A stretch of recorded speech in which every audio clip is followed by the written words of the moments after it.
AM1310 WDPN studio, it's time for live and local sports talk. It's the Sam Bourquin Show. I'm ready. Give the show a call at 330-821-1310. Good call, meatball. Watch the Sam Bourquin Show on the AM1310 Facebook page, the Q92 YouTube page, and on X. This is the Sam Bourquin Show on AM1310 WDPN. And this time, Fry's ready for it. Base hit left field. They're going to wave Quan around. Soderstrom's throw is in time, but he beats the tag to the plate. The throw took McIver a little bit behind home plate. It beat Quan, but he could not recover in time to get a tag on him. Shot clock is off. They'll run it out.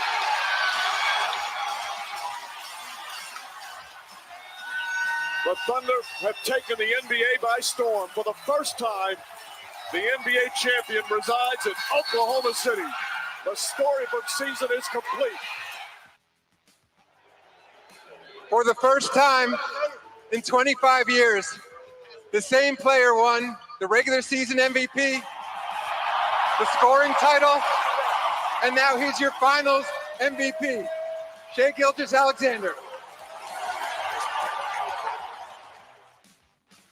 What happened with Tyrese is just all of our hearts dropped.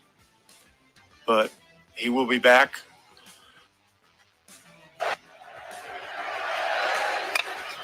This could be two and the game. Dickinson, Milam, and that's it. Tiger Town is Title Town again. A Keegan comeback, not to be believed.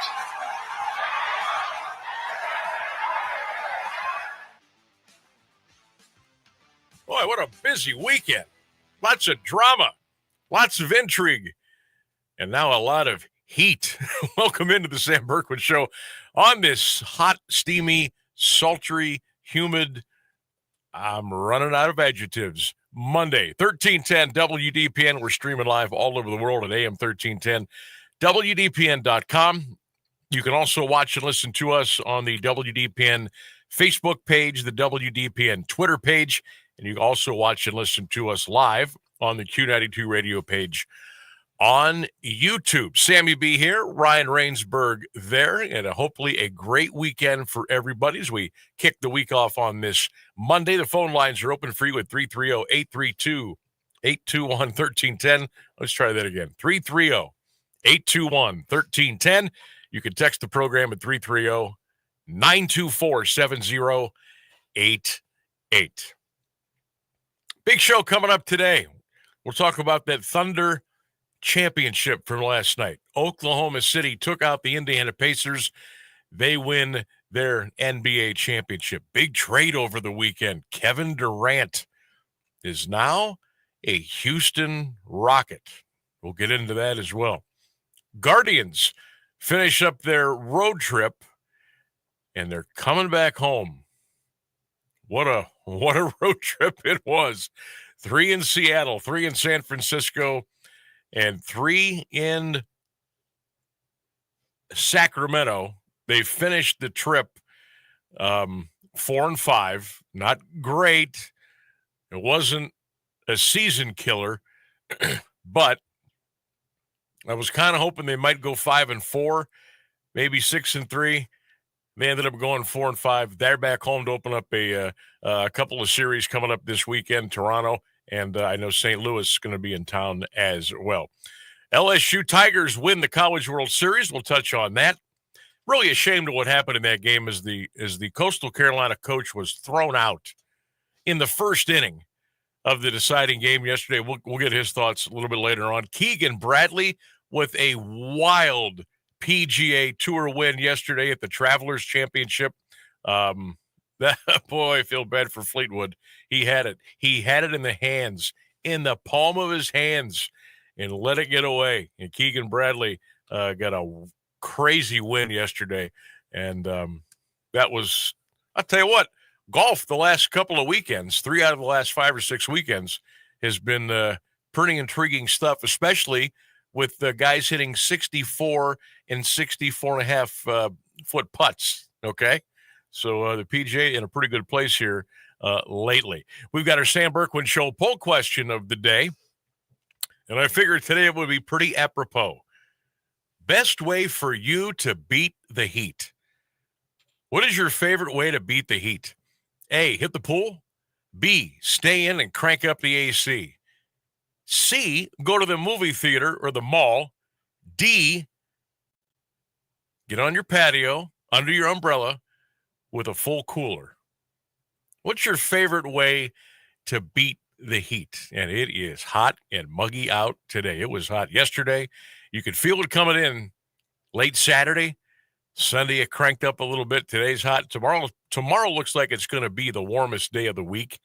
If you heard Clint giving you the forecast here on 1310 WDPN, looks like maybe Wednesday, a little relief, maybe some showers and thunderstorms, but it's gonna go right back up again. So we got our first big woof of summer.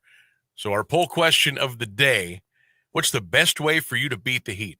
Hit the pool, stay in the AC at home, check out the movie theater, head to the mall, or D, get out on your patio with a full cooler and sit back and relax. A lot of great response already today on all of our social media platforms, and we'll be giving you some of those responses as we go.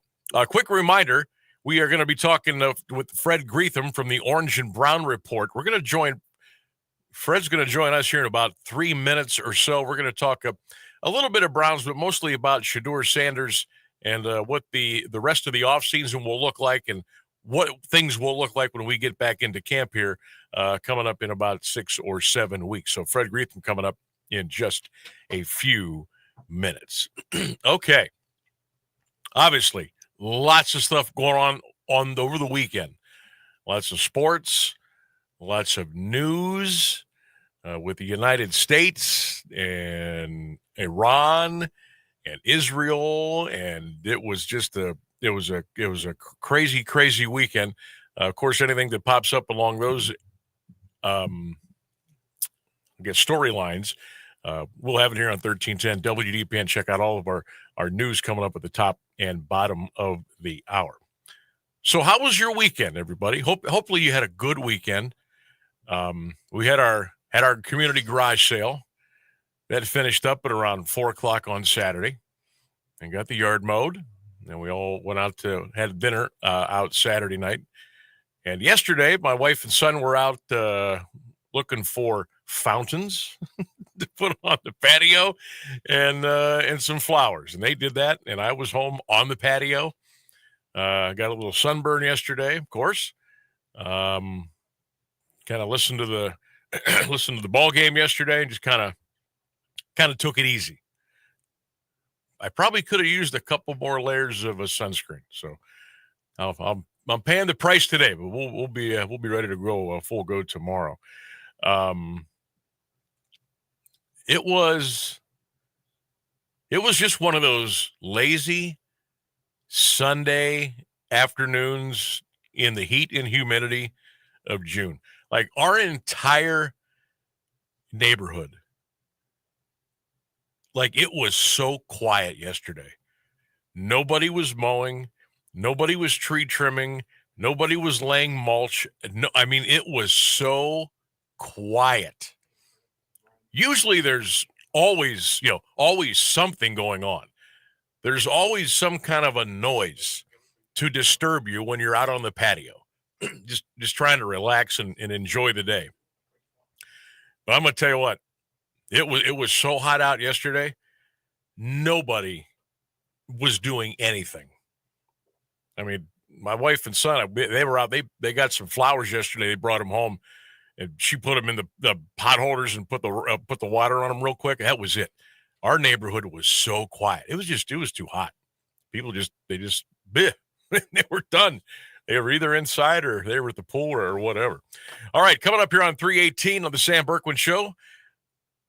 Let's talk a little Browns. Let's talk a little Shedeur Sanders here on this steamy Monday. Let's bring in Fred Greetham, our good friend from the Orange and Brown Report, to 1310 WDPM.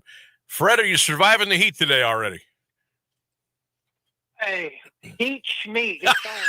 It's only 93, sis. Oh.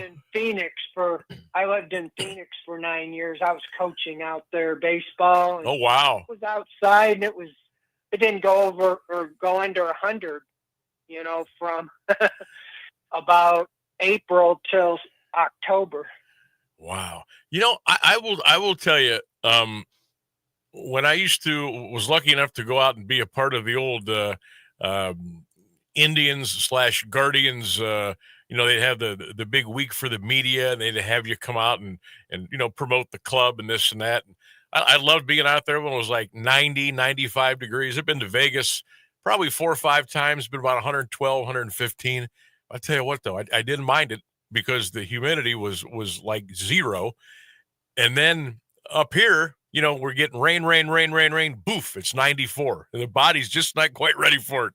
But I'm sure we'll get through. Fred, I wanted to have you on today just to talk a little bit of Shedeur, just kind of put everything on the burner now for 4, 5, 6 weeks or so, and then they come into camp and we get ready to go. The Shedeur Sanders speeding tickets, I found it kind of wild that 50% of the people that I talked to or read comments from were like, no big deal. Get off the kid. He's young. Who doesn't drive 100 miles an hour? Then there was another 50% that said, hey, this could be a warning. This is 2 tickets in less than 3 weeks. It shows the Browns' bad culture. Maybe Shedeur isn't who we think he is. Where do you sit there as part of that conversation? I think a lot is exactly what you just pointed out, is it depends on where you're coming from and what quarterback you want or you think is going to be the answer, if any, this year. I mean, if you have a worldview that Shedeur Sanders could be the franchise quarterback, you're going to just say, hey, it all depends on how he plays. If you're kind of leaning the other direction, Dylan Gabriel or Kenny Pickett or whoever, Joe Flacco, you might be thinking the other way. But I think this will go away once they get to training camp if there's no other incidents. But, it's something not needed for him, obviously. Mm-hmm. This time of the year, that's when coaches, front offices hate to get phone calls because usually it's nothing but bad news. Yeah, it's just I've kind of I let it go by for a couple of days, and today I was like, okay, I'm going to talk about this on the show today just for a little bit. And when it first happened, I thought, oh my God, the guy's going 101 miles an hour to 60. How can you do something so dumb? But then, the whole interacting with the officer, and okay, everything, that's how you're supposed to handle those situations. And okay, he'll pay the ticket and we'll move on. Well, we find out a couple of days later, he had a ticket before on June the 5th that he hadn't paid, 91 and a 65. And now I'm saying, okay, is this going to be a pattern now? Or is this a guy who is out on his own for the first time, even out from under the shadow of his dad and everybody else in Colorado? And he's just, I don't know, he's just being a kid. But then I think, hey, you're Shedeur Sanders. You're a member of a professional football team. It's a new organization for you. How can you exude that kind of behavior? And I didn't know where to sit. And you're right. It's all going to blow over by the time they all come back for training camp. But my gosh, it's just, I think unnecessary I think that's the best way to put it. Yeah, I believe that is. And,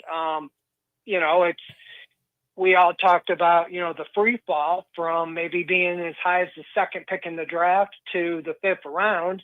If that wasn't a wake-up call, maybe this would be, at least from the perspective of, to me, it might not seem like a big deal, but it's being made out to be a big deal. It's bringing a lot of attention to me, and I think that's part of the original premise of him not being drafted as highly as he might thought is most teams that already have their quarterback don't want somebody that's, going to be a backup to overshadow their starter. Right. And we've seen that before, for various reasons. You think of Tim Tebow, you think of any of a number is that they're really, the attention is on the starter, not the backup. Most teams don't even really know who the the casual fan doesn't know who the backup is for most of the 32 teams. So, that's where Sanders is, whether it's his fault or not. So he just needs to stay clean, get to training camp, and keep improving as he was showing in the off-season program, and give it a run, and learn as much and see where he's at in the preseason, the games. I think he's going to have an opportunity to show what he can do and see how high he can climb on the depth chart. Fred Greetham is our guest. Check him out on X at Fred Greetham9. Does a great job with the Orange and Brown Report. Fred, our guest here on 1310 WDPN, the Sam Bourquin Show. So when we all do come back to camp, when the quarterbacks come back in, you'll have the four of Shador, and you'll have Pickett, you'll have Flacco, and you'll have Gabriel. Do you think anything will happen between now and then as far as some kind of a deal, or will they just bring all four to camp? They'll open up the gates, turn on the lights, and let them go. Yeah, I think they'll bring the four and get started. I mean, it'll open up some eyes on, early on. I think it'll make sense what direction they're going. I mean, when they start the veterans, report the 22nd of July, that's usually just a physical type thing. So I'm sure they won't have a practice, until the next day, at least the 23rd. We haven't seen their schedule, yet. But when you have the first preseason game is August 8th down in Charlotte against Carolina, they're going to practice with them on August 6th. So between, say, July 23rd at the earliest to August 6th, that's not a lot of time. That's less than 2 weeks before they play a game. So you got to get some guys ready, even if it isn't Joe Flacco. The other three, because I think you're going to see a lot of them in the preseason. But what you want to do is, I think you bring the four you have, because you don't know. If you have an injury to any of the four, that changes, the dynamic somewhat. And, you don't want to move on from somebody, when you get to this point and then immediately have a need again. So I think the four will be there. I'm looking for them to make a decision who's going to be the starter, at least when they're over there with the Philadelphia Eagles. They're going to practice jointly with the Panthers the first week. The next week, they're going to have two practices with the Eagles before the second preseason game.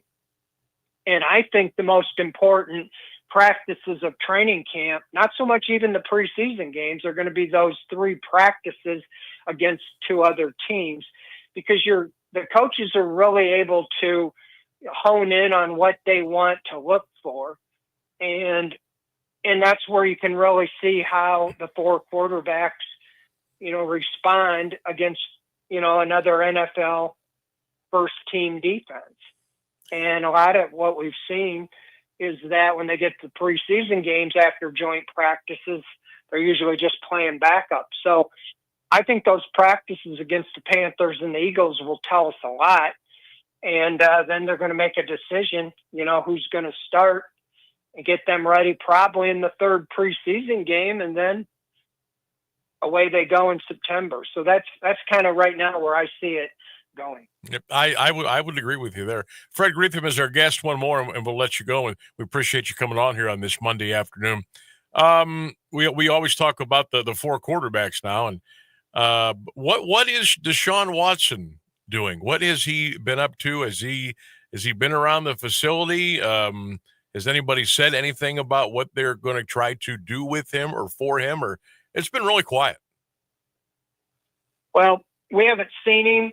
When we were out there for even the mandatory mini camp, sometimes players come out, the building, and you see them. We saw that a year ago with Nick Chubb and so forth, but he wasn't out there. Neither were Michael Hall, David Bell, guys coming off surgeries that weren't on the field. So all we've heard is every time they talk about the quarterback room, Kevin Stefanski was quick to point out that there's 5 of them in the room. Deshaun Watson's, teaching the rookies things, talking about concepts and plays. So they're trying to keep him at least in the discussion. Okay. Now, who knows? Because I think this will be really interesting. I mean, from what I understand, the Browns obviously have a big commitment financially, still owed $46 million this year and $46 million next year. They've reconstructed, but as I understand with the insurance settlement, if he were not to play this year, the Browns would get almost all of that, for a year, like $44 million plus in insurance for the player not playing. Interesting. But he's showing videos that he's throwing passes and working out, and I don't know how much he's going to push to say he's cleared. In other words, I feel like the Browns have moved on from him this year. Okay. And I don't know why they would feel he needs to get back on the field. Yeah, I mean, yeah, if that saves you that much money, yeah, absolutely. I don't know. This would be a question beyond me. What doctors have to okay him? Is it the Browns doctors? Is it an independent doctor or whatever? So I don't know how that's going to happen or what, if he will push the situation, but they've said he's way ahead of schedule. Okay. But on the other hand, most people assume he's not going to play this year, especially after what the owner said and bringing in 4 different quarterbacks. Right. I mean, I don't think you'd bring in 4 if you thought he was going to play this year. So right. Actions speak louder than words. Well, that would be a $45 million savings if they could figure out a way to do that. We'll keep our eyes on it. Fred, we always appreciate the time. Fred Greetham, Orange and Brown Report. Check him out on X at Fred Greetham 9. Fred, stay cool, my friend. We'll talk to you here soon down the road. Good talking to you, Sam. There he goes. Fred Greetham, beating the heat here on 1310 WDPN, the Sam Bourquin Show. The news and weather is coming up next. Stay with us.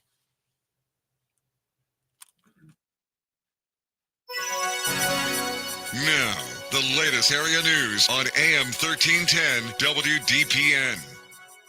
Good afternoon. It's 3:30. Iran launched missile attacks today on a U.S. military base in Qatar, retaliating for the American bombing of its nuclear sites and escalating tensions in the volatile Middle East. Qatar condemned the attack on Al Udeid Air Base, but said it successfully intercepted the missiles and no casualties were reported. It said its airspace is now safe. Iran said the attack in Qatar matched the number of bombs dropped by the U.S. on its nuclear sites over the weekend, signaling its likely desire to de-escalate. Iran also said it targeted the base because it was outside of populated areas. We get more from ABC's James Longman reporting from Iraq. Everyone here knew that something was coming, and I think perhaps there was a sense that there'd be a few days, perhaps that maybe the Iranians would sort of think about what they were going to target, that it was going to be at a time of their choosing. We hear that phrase so often.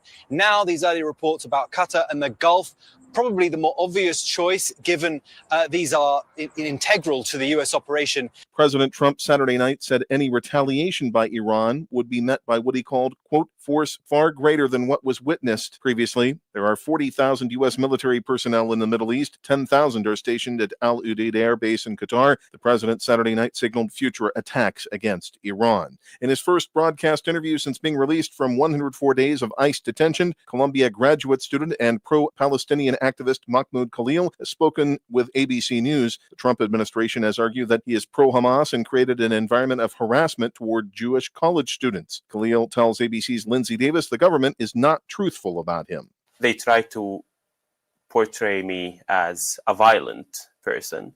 They try to portray me as a terrorist, as some lunatic, but not presenting any evidence, not presenting any shred of credibility to their claims. Officials say 6 people were confirmed dead and 2 others were missing after a boat capsized on Lake Tahoe in California. The U.S. Coast Guard and the El Dorado County Sheriff's Office responded Saturday afternoon to D.L. Bliss State Park following reports of 10 people in the water. 2 people were rescued and taken to a local hospital. Winds of about 30 knots and swells of up to 8 feet were reported around the time the 27-foot Chris Craft vessel flipped over. Rescue workers and divers searched the area Saturday night and resumed their search Sunday morning before the Coast Guard suspended its search. It's 91 degrees in Alliance at 3:32. This is WDPN News. I'm Jeff Mears.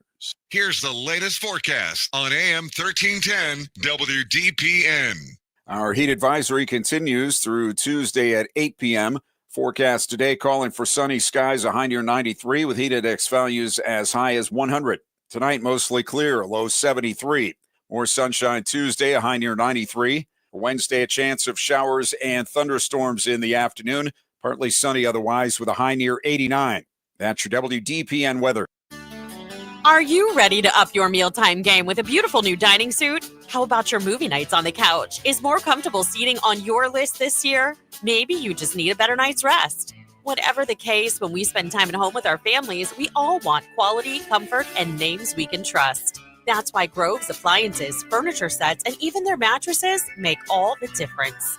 With a beautiful showroom full of ideas and over 700 fabric choices for furniture, you'll be sure to find something that will fit beautifully into your home. On a budget, Grove has a scratch and dent room filled with appliances with minor aesthetic blemishes that can help you replace that fridge on the fritz for a fraction of the cost. Come and see why Grove is better than big box stores. Explore your options and get to know Grove's amazing staff and stellar service team to help with all of your needs. Come see us at Grove, where it always feels like home. The proud and honorable men and women of our military are still overseas, sacrificing their lives and their families' emotions for another country's freedom. Please pray for the courageous troops of our military. This salute, courtesy of Mark's Automotive in Clinton, where they're serving our community with excellence. For employment opportunities, call Mark's Automotive at 330-882-8077. That's 330-882-8077. They're hiring ASE certified mechanics immediately. That's Mark's Automotive on the air, saluting our troops. You're listening to the Sam Bourquin Show on AM 1310 WDPN. And we're back on the Sam Bourquin program, 1310 WDPN, streaming live at AM1310WDPN.com. Don't forget, while you're, what do they call it, tooling around on social media, make sure you stop and give us a share, a like, a comment, a follow at 1310 WDPN on Facebook, on Twitter. You can also check us out on our Q92 Radio YouTube page. But give us a holler. Let us know. Give us a comment. Let us know you're out there, what you enjoy about the show, and maybe some other stuff that you want to hear. As we move forward, we are with you Monday through Friday, 3 until 6 p.m., 1310 WDPN. That's 1310 WDPN.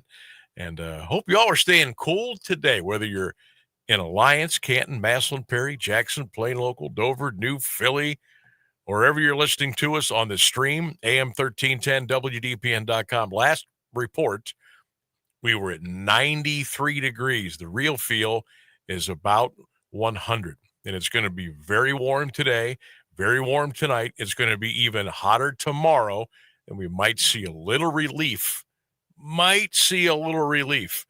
Coming up on Wednesday. I want to thank Fred Greetham from the Orange and Brown Report for talking a little Shedeur Sanders and a little Cleveland Browns with us today. So they will be quiet. The NFL should be nice and quiet now, okay, till the last week in July. Looks like the Browns are going to get cranked up here maybe around the 23rd of July. As Fred mentioned, the first preseason game is August the 8th, and then 3 preseason games, then a little week to get ready, and then the regular season will begin. It is hard to imagine, especially on a day like today, where all you want to do is get into a pool, okay? Or get under your umbrella. Open up your cooler. It's hard to think about football on a day like today. But with that being said, high school football gets going here in the third week of August. Today is what, the 23rd? Is it the 23rd, Ryan? It is exactly the 23rd. It's the 23rd of June. So let's go 30. Okay. Now we're looking at July 23rd. And then we're looking about 4 more weeks after that. And it's time to play ball. It is uncanny how fast the summer goes, especially when summer really just arrived here a couple of days ago. Like, we're late. We should have had some high heat humidity days way before we got them this year. So we're a little bit late, which makes me wonder, when is fall actually going to roll in? Like, it's been weird the last 3 to 5 years. Like, when I was growing up, it wasn't uncommon for us to get snow the last week of October, okay? Now we're lucky if we get any snow by the middle of January. And look, I'm not calling for it. I'm just reporting, okay? I don't want the snow here. Not until, like, Christmas Eve, and then it can go away forever. But it's just our weather patterns have been really bizarre. Speaking of patterns, and this has to do with traffic pattern, and this comes to us from the Cleveland Guardians, and this especially affects you if you are going to a game or leaving the stadium and trying to get back home. This is from the Guardians. The city of Cleveland is near completion of a new street configuration that's being installed on Huron Road and Prospect Avenue near Progressive Field. This will be in effect prior to this upcoming homestand, which begins on Tuesday, June the 24th. So the Guardians are off today. They'll be back in action tomorrow. The city project is designed to improve safety, accessibility, and comfort all the users in the Gateway neighborhood downtown. In turn, this will make Huron one way going east towards East 9th and Prospect going one way, going west to Ontario Street. So again, the city project designed to improve safety, accessibility, and comfort for all users in the Gateway neighborhood downtown. So the work that they're doing, this will make Huron a one-way street going east towards East 9th Street and Prospect one way going west to Ontario. I had heard something about this a couple of weeks ago, and some people were not happy about it, especially the people that work in that area in downtown Cleveland. People were upset about, making roads unnecessarily one-way roads, one-way streets downtown. And a lot of folks up there in the area feel that it's going to be even more of a pain in the you-know-what, coming and going from Guardians games, coming and going from Cavs games, things, activities, shows, concerts, and stuff that are going on in the greater downtown area. So it sounds to me, I looked up a little thing here. It sounds to me like they're trying to make it easier for people that are riding bikes and on those scooters and people that are walking. That's what it sounds like to me. So it sounds like they're just kind of snubbing their nose at the car traffic, and they're trying to cater more to people that are on scooters and riding bikes and doing all that.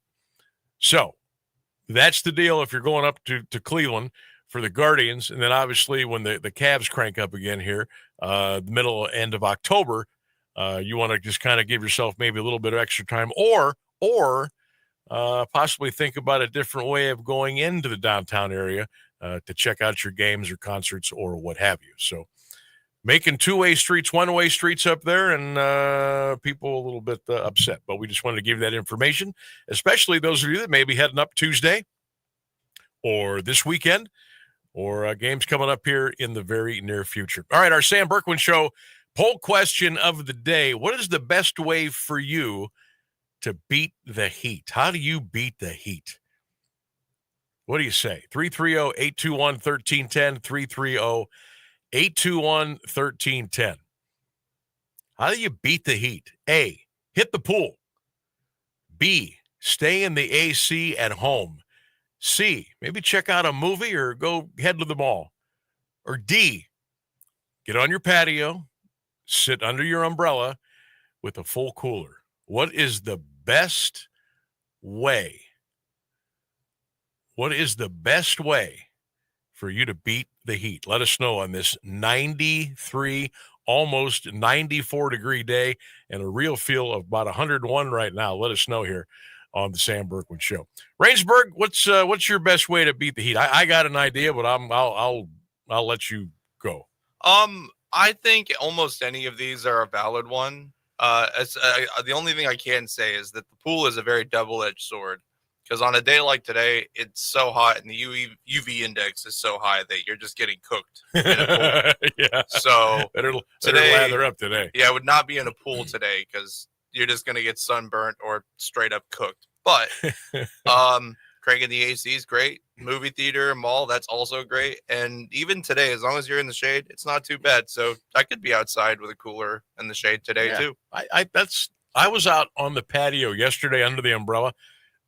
Now, of course, we had very little breeze yesterday.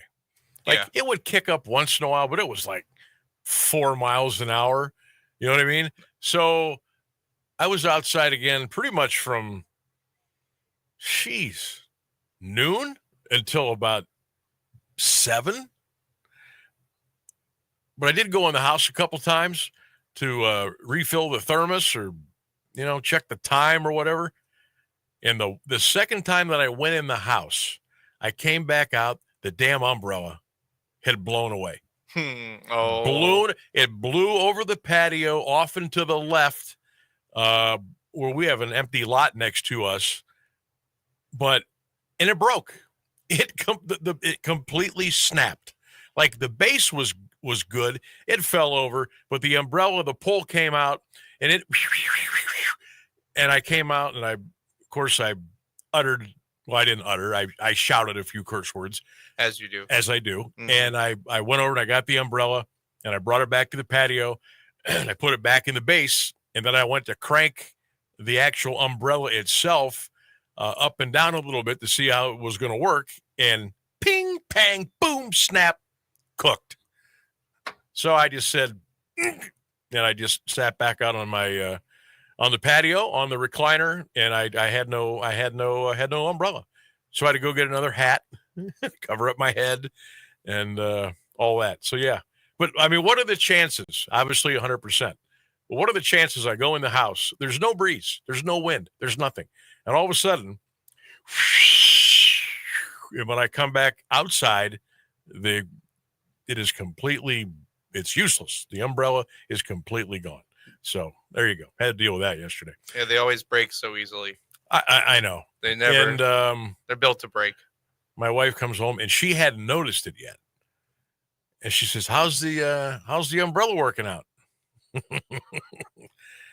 I said, "Not too good." "What do you mean?" I said, "Well, look at it. How'd that happen? The wind. Oh, you probably broke it." And then that conversation was had. Jim Baumgartner says, fill the fridge and stay in the AC. Too hot to be out. How do you beat the heat?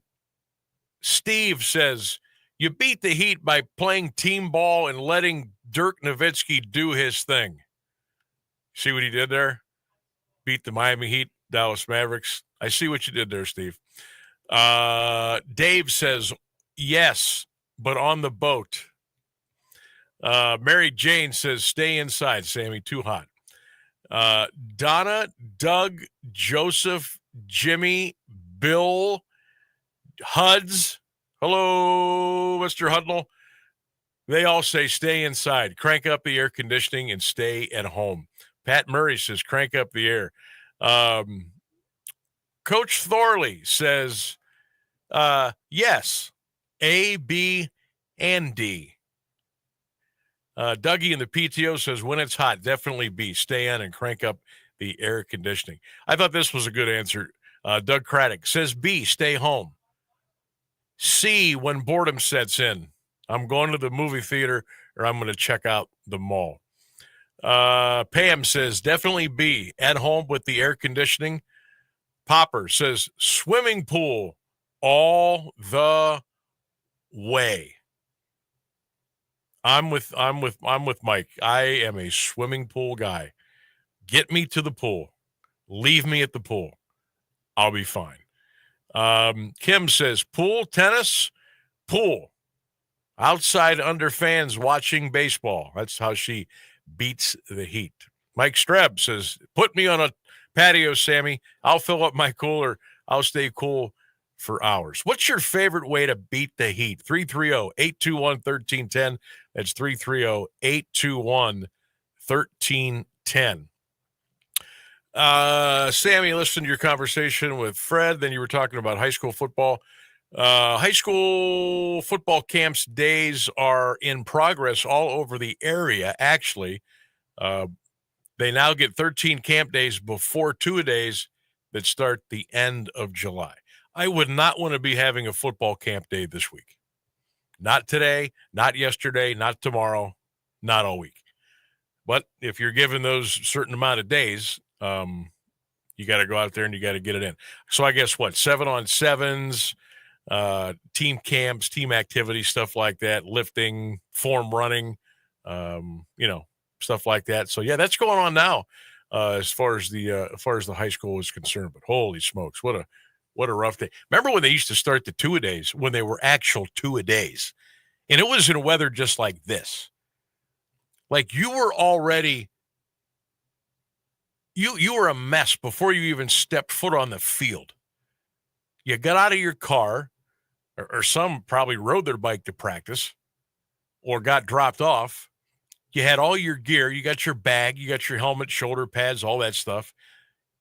You go in the locker room or the dressing room. You put all that gear on. And it was so hot and humid anyway.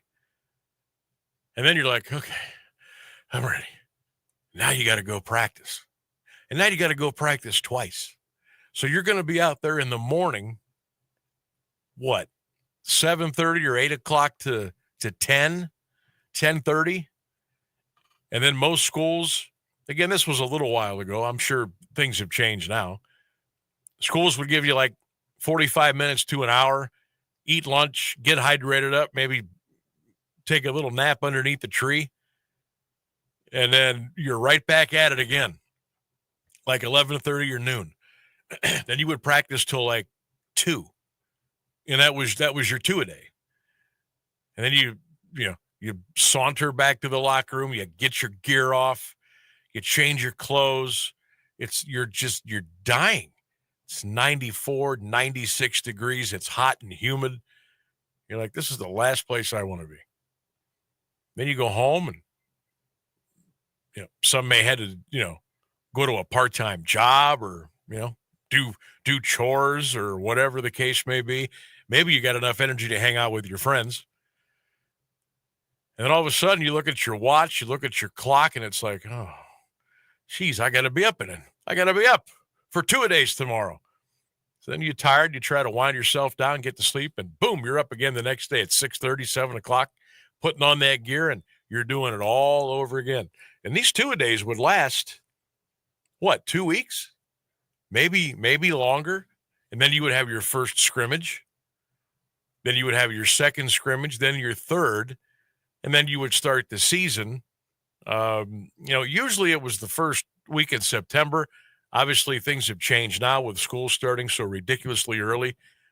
Teams are having their first games, like August the 20th, August 21st, something like that. And it's still hot. It's still very hot and humid. So usually now, I don't know how many actual two-a-days go on. Some schools will practice only at night. They'll go into their stadium at like 7, and if they have to turn the lights on, they'll go ahead and do that. If they want to practice like 7 to 9:30, 7 to 10. But I'm not even sure how many schools do actual two-a-days. High school, I'm talking about. I know college, they still kind of do it a little bit. Pros, no. Whole different ball game there. But it's you had to love it. You had to be fully invested.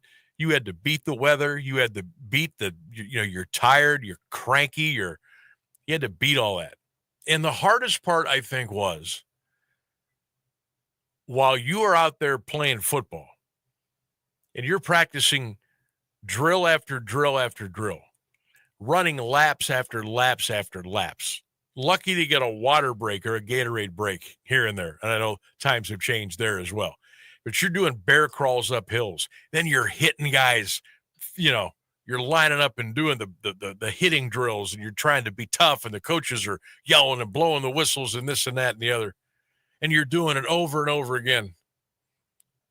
Your friends are at the pool. They're hanging out at the house. Maybe they're out riding their bikes. Maybe they're on vacation. You're out there grinding. You're sweating. You are hot. You're miserable. But you know why you did it? Because you loved it. You loved football. You loved it. You were passionate about it. And that's what made you who you are today. You got to make a choice back then. You're going to get after it. You're going to suit up. You're going to play in the heat. You're going to, go hang out at the pool or hang out in your basement all day and play video games. That was a big decision for a lot then, and I'm sure it's a big decision for some today. All right, 5 minutes till the top of the hour. We'll take a quick break. We'll come back. It's the Sam Bourquin Show on AM 1310 WDPN. Stay with us. Music and intelligence for your life. No matter what anybody tells you, words and ideas can change the world. I'm John Tesh, and we couldn't be happier about bringing you intelligence for your life every day. We have a room full of researchers gathering the information and ideas you need to make your life simpler and better, and to make you the smartest person in the room. Join me for Music and Intelligence for Your Life, 10 to 3, Monday through Saturday, only on AM 1310 WDPN. You heard it on the John Tesh Radio Show. Teachers are dynamic leaders, shaping a new generation. They bring a variety of perspectives from diverse backgrounds, innovating how they teach to prepare students for our fast-changing world. Achieving this takes skill and expertise. They're tireless explorers, creatively discovering a universe of solutions, telling stories, experimenting, inspiring, mentoring, connecting cultures, and connecting with each other. Leading by example. Experience the unique joy of helping students thrive. Teaching is a journey that shapes lives. Are you ready to begin? Explore teaching at teach.org, a campaign supported by the U.S. Department of Education, teach.org, and 1 million teachers of color. We're with Bridget, whose husband won't be home for months, and whose daughter is due any day. We're with Mike, who's leaving home to protect his family and yours. We're with all service members and their families who need community, connection, and maybe a bit of magic. Are you with them? Learn more at uso.org today. This is the Sam Bourquin Show on AM 1310 WDPN. Back on the program, about 3 minutes till we get you to the top of the hour, all the latest news, and we'll check on that weather, which is a big story the next couple of days. That's all coming up here at the top of the hour at 4 o'clock. Again, thanks to Fred Greetham from the Orange and Brown Report for joining us in the 3 o'clock hour today. Our poll question of the day, what's the best way for you to beat the heat? A, hit the pool. B, stay at home and crank up the AC. C, go to the movie theater or the mall. D, get on your patio under your umbrella with a full cooler. What's the best way for you to beat the heat. You can take that quiz, AM1310 WDPN Twitter page, or on Facebook as well. Right now, hit the pool at 38%. Crank up the AC at home, 38%. Patio with a cooler, 25%. Nobody hitting the mall or the theater just yet. That's our Sam Bourquin Show poll question of the day. Today, I'm going to the pool. And I'm going to go to the pool when they open. Matter of fact, I'm going to get there.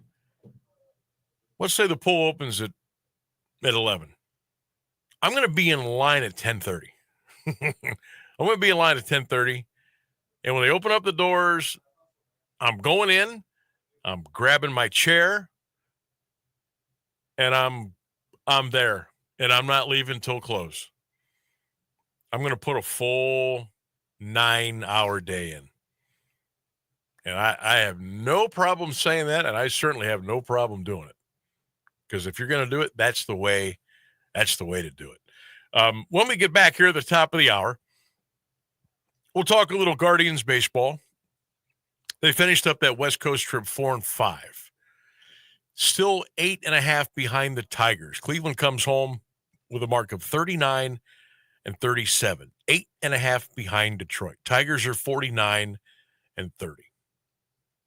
Saw some good stuff on the trip and saw some stuff that keeps driving me nuts. So we'll talk some Guardians coming up here, 4 o'clock hour. We'll also get into the Oklahoma City Thunder winning the NBA championship. But man, the air went out of the balloon when Tyrese Halliburton got hurt in the first quarter. Never came back. And that was tough to watch. That was tough to watch. And also, Kevin Durant's got a new team. He is now a member of the Houston Rockets. Who won that trade? The Phoenix Suns or the Houston Rockets? And KD, at the age of 37, will start anew again. Lots more coming up here on the Sam Bourquin Show. Keep it right here. And stay cool, everybody. AM1310 WDPN and streaming live at AM1310WDPN.com. Keeping Alliance entertained and informed for over a half a century. AM1310 WDPN Alliance. This is a special report from ABC News. I'm Michelle Franzen. After Iran launched missiles targeting a U.S. base in Qatar, a U.S. official says there were no other attacks on U.S. bases in the Middle East. The official also says there are no reports of damage at the Central Command regional base. ABC's James Longman is in Iraq, where other U.S. troops remain on high alert and say Israeli strikes have worked to cobble Iran's nuclear and military capabilities in the months after October 7th attacks, along with its proxies in the region. This time round, though, they have fewer proxies at their disposal. Yes, there are still militias in Iraq that still function broadly in the way that they have been before the Hamas attack on October 7th. But other proxies really have been degraded. If you just look at Syria, which sits between the two countries, of course, Bashar al-Assad, really a key ally of the Iranian regime. President Trump meeting with his national security team in the Situation Room today. The question now, how will the U.S. respond? This is ABC News. Allstate knows your home means everything to you, and you'll do anything to protect it. But not just with any protection. You want insurance that'll be there for you and your family when you need it most. And that's what Allstate's been doing for over 60 years. So check Allstate first for home insurance you can rely on. You're in good hands with Allstate. Savings vary. Coverage subject to terms, qualifications, and availability. Allstate Vehicle and Property Insurance Company and affiliates, Northbrook, Illinois. Offer not valid in all states or where prohibited by law. Loans are subject to lender approval. See website for details. Honey, the credit card bill came, and we're maxed out. Maxed out cards, rent is due. We just need some extra cash to help us get by. Maybe we should go to 27cash.com. With our bad credit? 27cash.com is one of the largest personal loan networks. They can help people with any type of credit get up to $5,000, and cash can hit our bank account as soon as tomorrow. When you need extra cash, go to 27cash.com. That's 27cash.com. 27cash. Now, the latest Alliance area news from Jeff Mears on AM 1310 WDPN. Good afternoon. It's 4:02. The Stark County Sheriff's Office says investigators have located a car involved in a deadly hit-and-run crash. Officials thanked everyone who called or emailed with tips concerning the incident. Additional details, including whether the driver has been identified, were not available. Investigators were searching for a white car with front-end damage. On the evening of June 15th, 39-year-old Sean Gates of Canton was hit by a vehicle on Shepler Church Avenue Southwest in Canton Township. He was pronounced dead at the scene. A GoFundMe account has been created to cover Gates' final expenses. An investigation is ongoing. Stark County could pay much less than initially expected for the renovation of the county jail. Granger Welty is the construction manager for the project. The repository reports they presented commissioners Wednesday with bids from subcontractors totaling $75 million. The original estimate was between $80 and $85 million. The project includes a pod-style housing unit with a central command facility. Commissioners will discuss the budget and magnitude of the project and are expected to vote on it July 16th. Construction is slated to begin next month with completion in late 2027. A former Stark County and Ohio State University football standout faces a charge of aggravated vehicular homicide. 40-year-old Kirk Barton of Lewis Center was involved in a crash early Saturday that took the life of a 24-year-old man. Barton was allegedly driving on the wrong side of the road at a high rate of speed as his vehicle entered historic Dublin just before 3 a.m. He hit another vehicle on West Bridge Street. Police said Barton had slurred speech and admitted drinking alcohol before the crash. He was arraigned this morning in Franklin County Court. A suspect in a recent assault is being sought by Salineville police. Officers were called Wednesday night to the area of West Main and Washington Streets. They found a male with unspecified injuries. He was treated at the scene and taken to a hospital for evaluation of non-life-threatening wounds. Details of the incident and the victim's condition were not available. Joette Leffler was identified as the suspect. Anyone with information on Leffler's whereabouts is asked to call Salineville police. He is considered armed and dangerous. Leffler was released from prison in August after serving 2 years for aggravated burglary and domestic violence. A Columbiana County judge has sentenced a man who pleaded guilty to charges stemming from an undercover sex sting. The 180-day jail sentence was issued to 27-year-old Devin Eckert of Adena in municipal court. 160 days was suspended, and he was given credit for 3 days served. Eckert pleaded guilty today to charges of engaging in prostitution and possessing criminal tools. According to the Mahoning Valley Human Trafficking Task Force, Eckert was arrested Friday after turning up at a prearranged location. He had previously responded to an online ad for sex. Eckert was wanted on a felony warrant in West Virginia. Pennsylvania State Police have identified human remains found in Perry County in 1979. The remains were severely decomposed when located over an embankment along the shore of the Juniata River. They were determined to be those of a female between the ages of 15 and 30. The case was revisited in 2023 with the help of a local dentist. 2 of the woman's molars were obtained to facilitate a genetic genealogy study by a company in Houston. Tests identified a distant relative, and troopers traveled to Ravenna to conduct additional interviews and obtain DNA samples from family members. Othram Labs identified the woman as Doris Joanne Gertz of Ravenna. Police said Gertz would have been 23 at the time of her disappearance. An investigation into the cause of death is ongoing.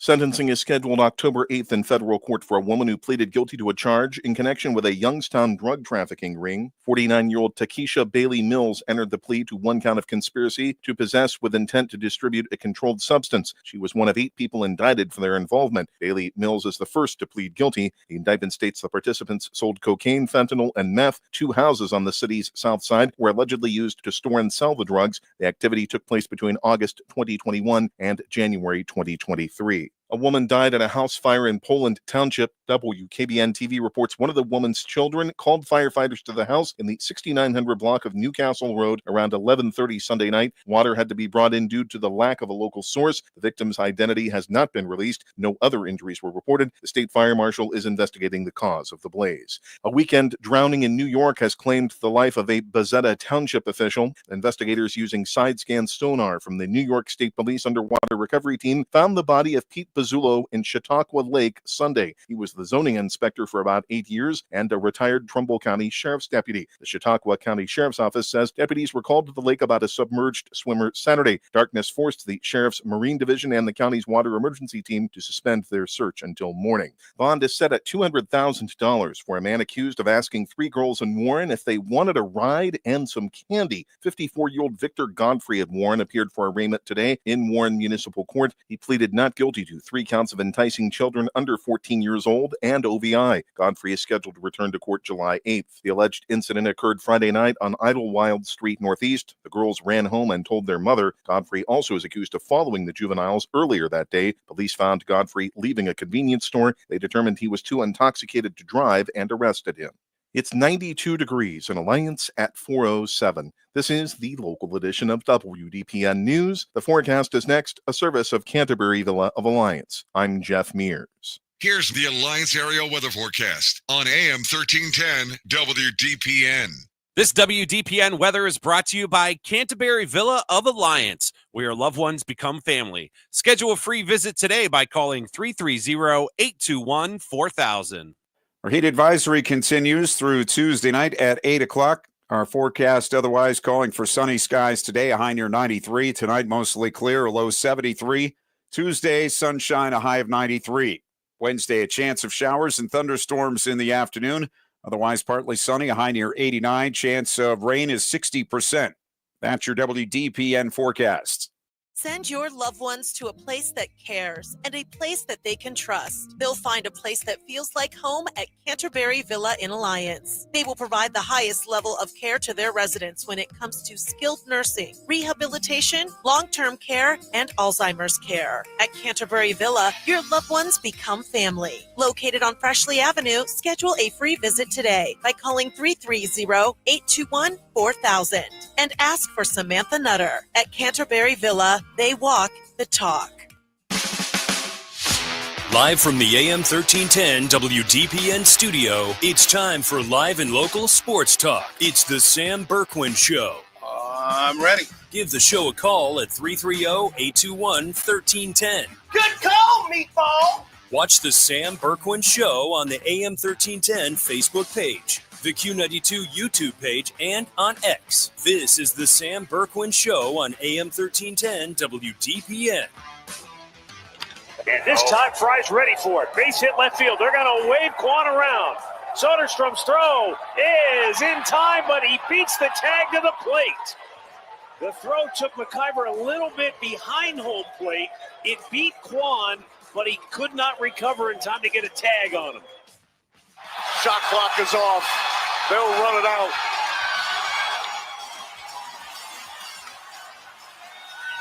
The Thunder have taken the NBA by storm. For the first time, the NBA champion resides in Oklahoma City. The storybook season is complete. For the first time in 25 years, the same player won the regular season MVP, the scoring title, and now he's your finals MVP, Shai Gilgeous-Alexander. What happened with Tyrese is just all of our hearts dropped. But he will be back.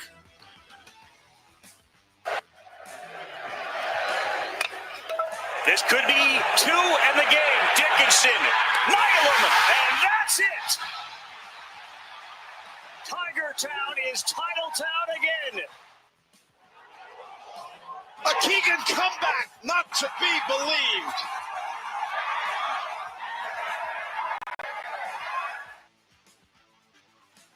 And so it goes. Another big weekend of sports in the books. Welcome to hour 2 of the Sam Bourquin Show. How you doing, everybody? 1310 WDPN, streaming live, AM1310WDPN.com. Our phone lines are open for you at 330-821-1310. That's 330-821-1310. You can also text the show anytime. Tell us what's on your mind at 330-924-7088. And you can also like and follow and share us on all of your favorite social media platforms. You can drop us some comments there as well on Facebook, on Twitter, on YouTube channel. Check us out here. We're with you Monday through Friday, 3 until 6 p.m. on 1310 WDPN. Don't forget, in the morning, Rex in the morning, 6 to 10. Then John Tesh program from 10 until 3. And then we come in here and entertain you for 3 hours, Monday through Friday from 3 until 6 p.m. All right, on the weekend itself, Guardians finished up a series against the A's. They come home after a 4-5 road trip. Kevin Durant is now a member of the Houston Rockets. Keegan Bradley wins the Travelers Championship tournament on the PGA Tour. LSU is your College World Series baseball champ. And the Oklahoma City Thunder are your NBA champions. They beat the Pacers yesterday, 103-91. Now, they did it. The Pacers did it. Oklahoma City did it without Tyrese Halliburton. Just a awful injury to have to deal with in the first quarter. And Tyrese was cooking. What do you have, like 9 points in the first 4 minutes or so? He was perfect from three-point range, was getting up and down the floor, and all of a sudden, he wasn't. And he had to leave the game in the first quarter, and things were over. I will say this, though. Indiana held serve. They played about as valiantly as they could play. But they had a really rough third quarter. Got outscored 34-20. And that was pretty much it.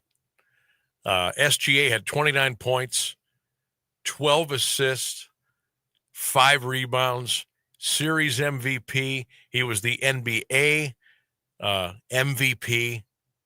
And at the end of the day, I think any true basketball fan would tell you, Oklahoma City was the better team. And they won the championship. OKC was better than Indiana. They were better, and they won. It took 7 games, but the best team won. So congratulations to Coach Dagnall and SGA and Chet Holmgren and the Oklahoma City Thunder for the first time NBA champs in Oklahoma City. Now, don't forget, they were the Seattle Supersonics at one point, and they packed up and they went to Oklahoma City. So I'm sure there's some Seattle Supersonic fans out there today that are saying, hey, wait a minute. That's our championship too. Jack Sikma, Dennis Johnson, Gus Williams, Johnny Johnson, Wally Walker. You remember the old Seattle Supersonics back in the day? Yeah, they were in Seattle once. Now they're in Oklahoma City, and they're the Oklahoma City Thunder. But congratulations to the Thunder. They were the best team all year, and they won the title last night. Rainsburg, were you? I bet you were tuned in last night, weren't you? Yeah, I watched. Game 7? Yeah. Did we hear about Halliburton? Did he actually rip that Achilles? Well, do we know? I have not seen an official documentation by a doctor. Okay. But all I can tell you is what I saw in fast motion and then what I saw in slow motion. To me, it looked like an Achilles pop. Yeah, my friend who I watched it with is a nurse, and he's like, yeah, that he just popped his Achilles. Because remember, he had that strain. He had the strained hamstring or whatever. But he went out and he played game 6, and everybody thought, oh, okay. All right. He didn't look bad. I think he scored around 20 that night. And he was looking at being off Friday, Saturday, and then most of Sunday. They didn't tip until 8 o'clock last night. So they thought, oh, he's going to be good to go. And he, like I said, he started off fantastic. And all of a sudden, he gets the ball at the top of the key on the left wing, and he tried to do a little dribble by, and the tire went flat. And he went down, and he was pounded on the ground, and you could see him. You could see him mouthing the words, no, no, no. And he's pounding the floor. Coach comes out, the trainers come out, and then we see the replay, and I'm like, oh, my God. That's his Achilles. So he goes to the locker room, and he's done. You know he's not coming back. And then you'll wonder how they're going to hang in the rest of the game. And again, they fought hard. They just didn't have enough juice at the end. No, McConnell and Siakam definitely stepped up. They did. So they did. And they got put tired. their best foot forward for sure. Yeah. McConnell got tired. Yeah. for Siakam sure. got tired. The guys were fouling. They were just tired. And that's what happens when you lose a guy who, you can count on Halliburton to go, 38, 40 minutes a night. And all of a sudden those minutes aren't there. And your other guy's got to play more. And that kind of digs into your bench a little bit more. And pretty soon you're looking at going, oof, my guys are down to get their hands on their knees. They're bent over at the hips. They're just tired. And the way Indiana plays, I mean, they don't really play a lazy brand of basketball. Okay, they're in your face. They're trapping and pressing. Not the whole game, but at times when you think there's no way this team's got any juice left at all, and here they come, boom, boom, boom, steal, turnover, basket, and they get about 2 or 3 of those in a row. You're like, what just happened? That's just what they do. But you can't do that the whole game. And when they got outscored by 14 in the third quarter, you kind of had a feeling, okay, Indiana's got one shot to pull this off. They got one shot to turn it around, get a rally, get some steals, force some turnovers, force a little panic, and they just didn't have it in their legs at the end of the game. They just didn't. But they fought hard. And I put on Facebook last night, I said, hey, this was a pretty good series to watch. And I enjoyed watching 2 of the smaller market teams in the NBA fight it out for a title. And I think there's a little something to be said for that. Yeah, I think it really felt like watching 2 teams play basketball instead of just like LeBron versus, whichever other team in their star it was this year, whichever big name NBA star and their small team versus other. Yeah.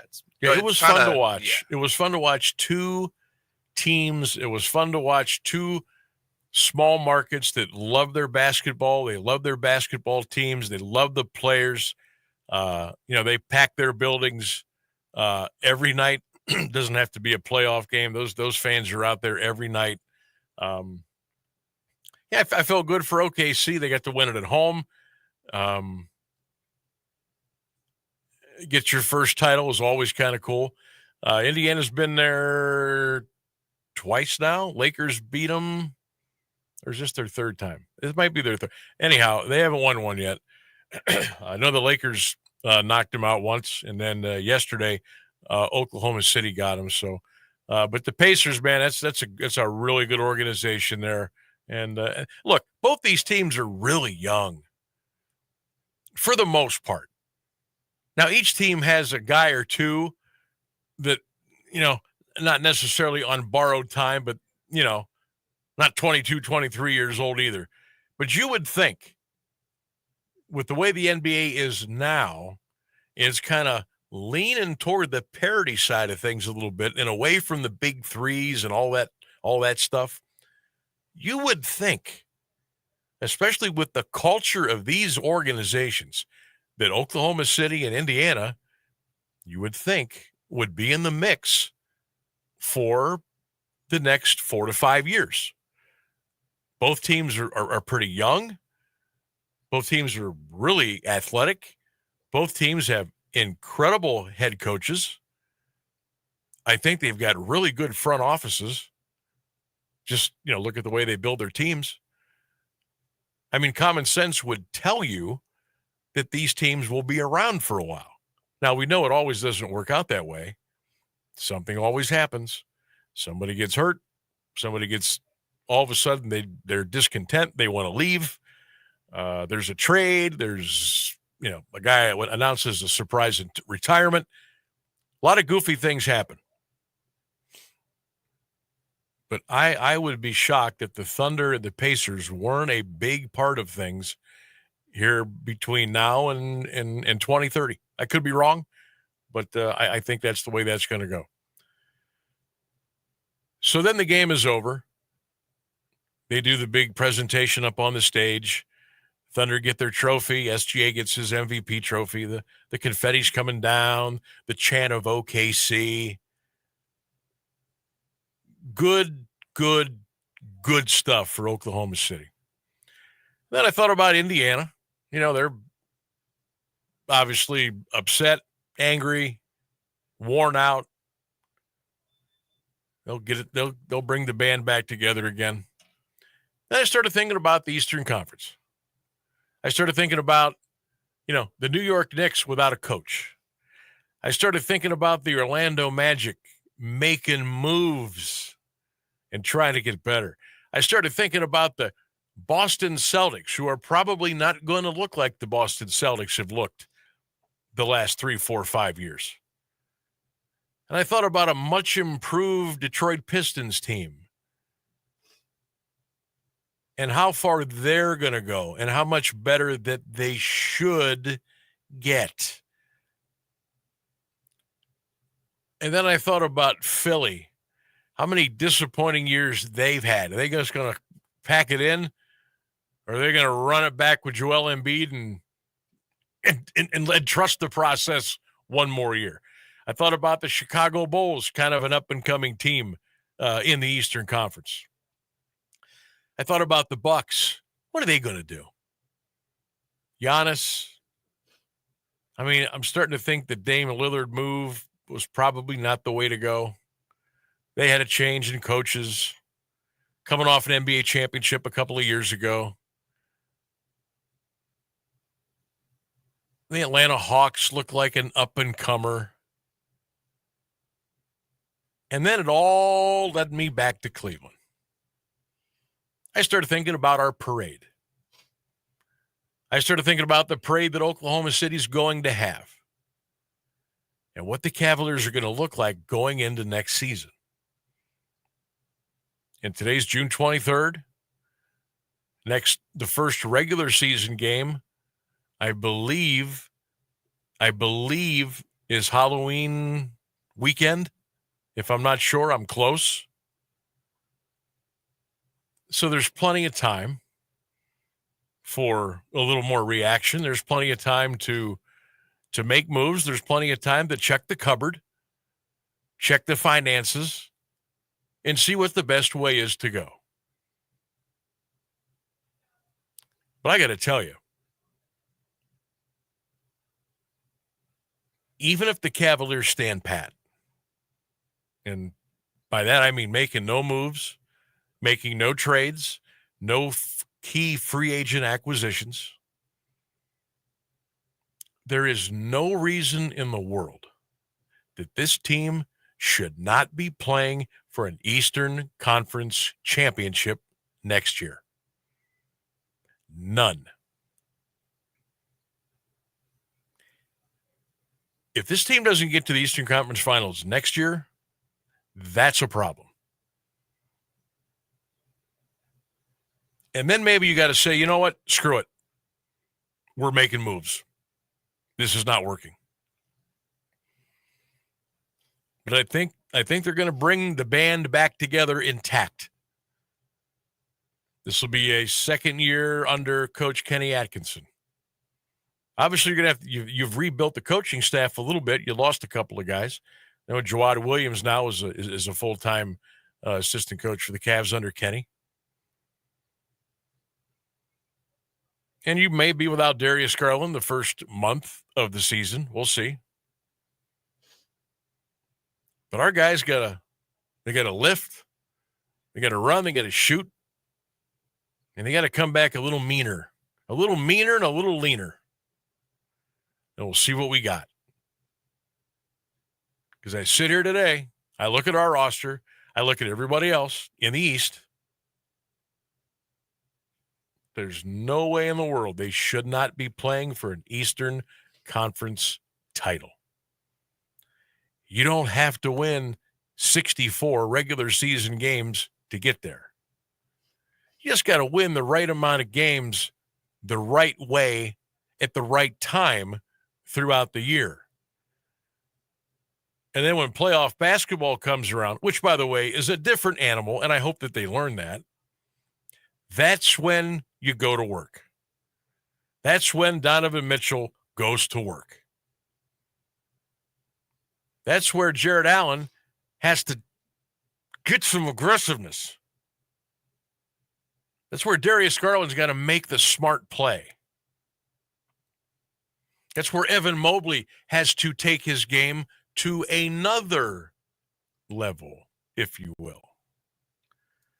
And that's where Kenny Atkinson and the staff got to figure out the jump from the regular season to the postseason and how different it is.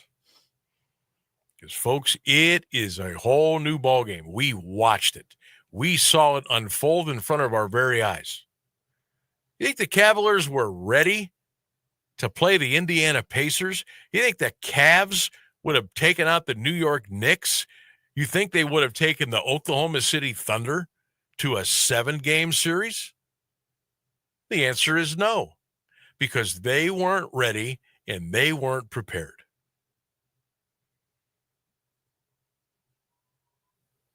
Truth serum time.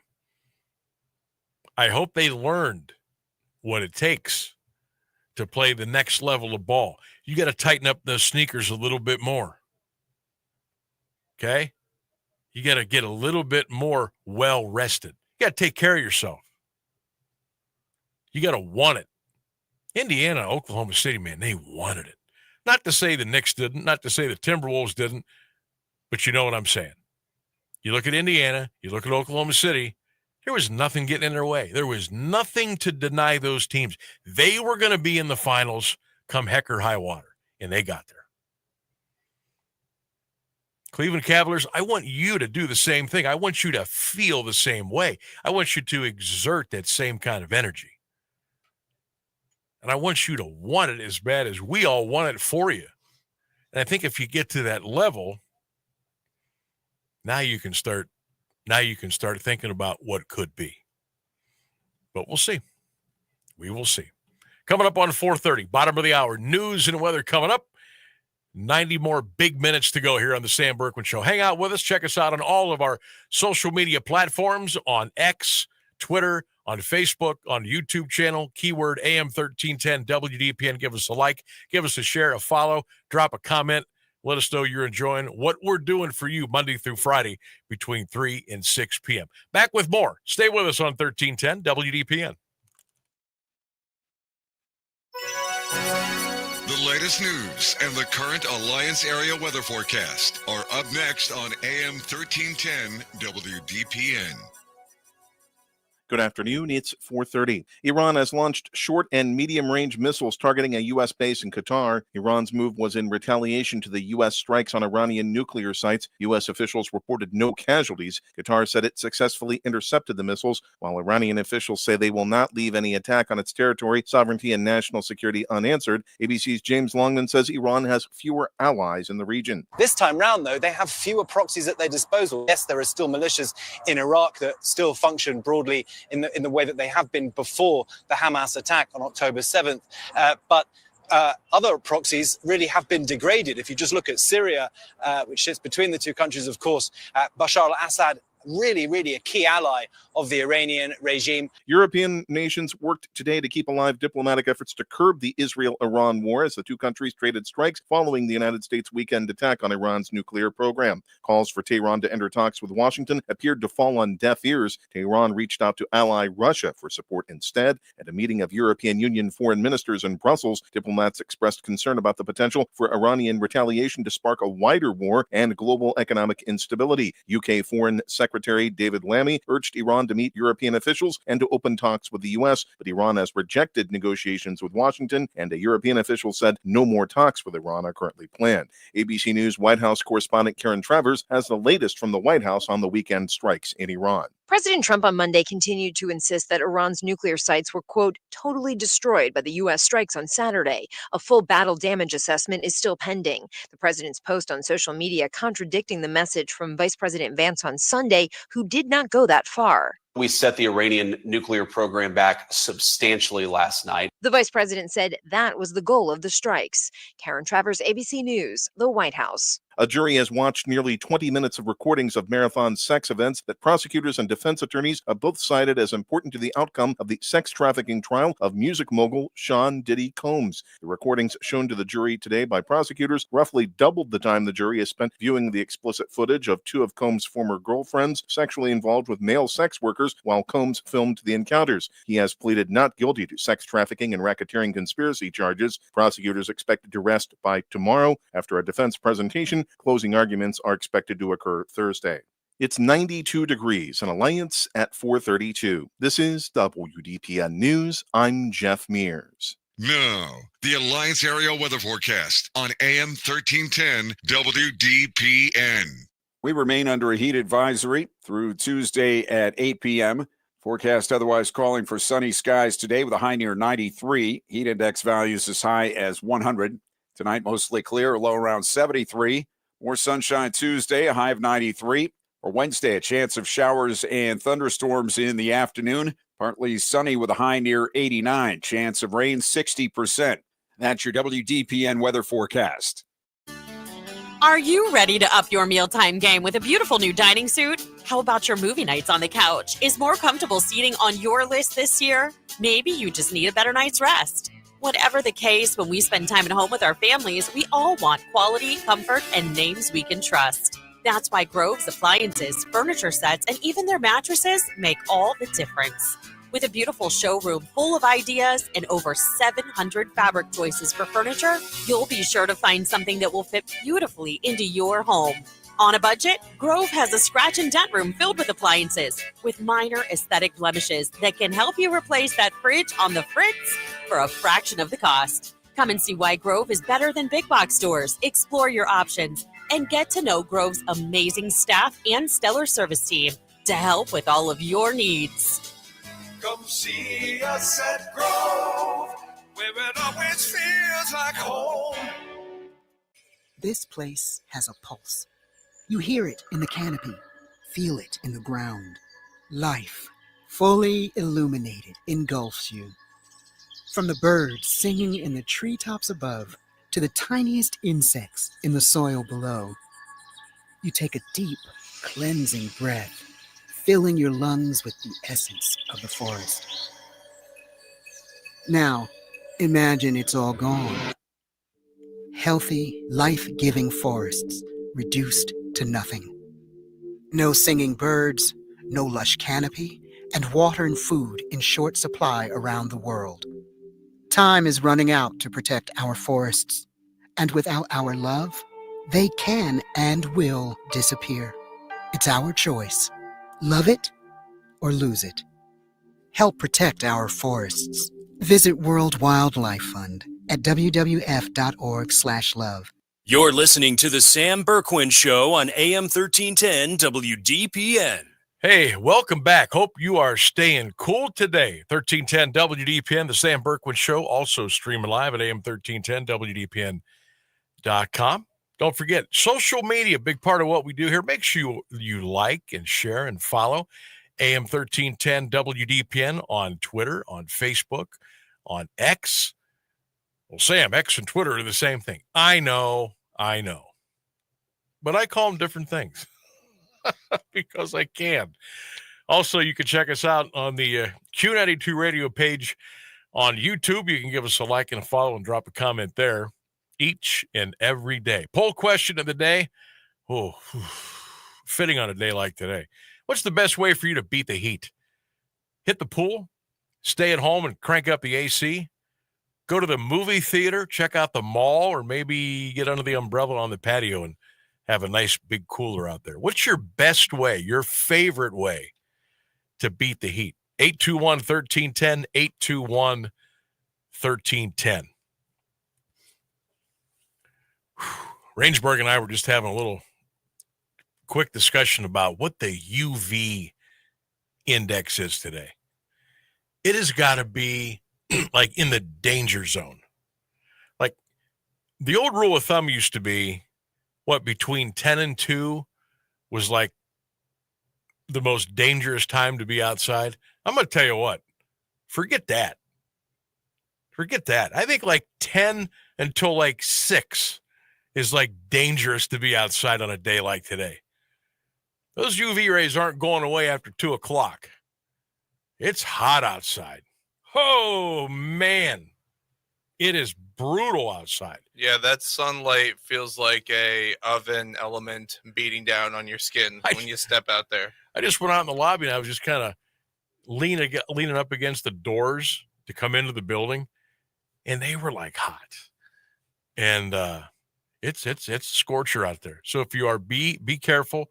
All the common sense stuff. Keep yourself hydrated. Try to wear light clothing. A big thing on a day like today and yesterday and tomorrow, if you've got some elderly neighbors, maybe check up on them and make sure they're okay. You see them out in the yard. Hey, you need a drink of water. Can I help you with something? Make sure that, if they got air conditioning, it's working for them okay. Just, in and around your neighborhood, just check up on them because it's rough. It's rough out there. Same to the people with pets. If you have cats and dogs, do not be leaving them outside all day today, tomorrow, any of these days. Yeah, make sure you take care of the pets. Keep them. Yeah, we are down to 3 cats now. We lost one of our cats about 3 months ago. Oh, Lucy, she's in kitty heaven now. She was our blue Russian cat, and she made it to I think she was almost 17. So we're down to 3 cats now. We got twin tuxedo cats, and we have a short hair. But we get, I don't know what it is, we get a lot of visitors. We get a lot of visiting cats.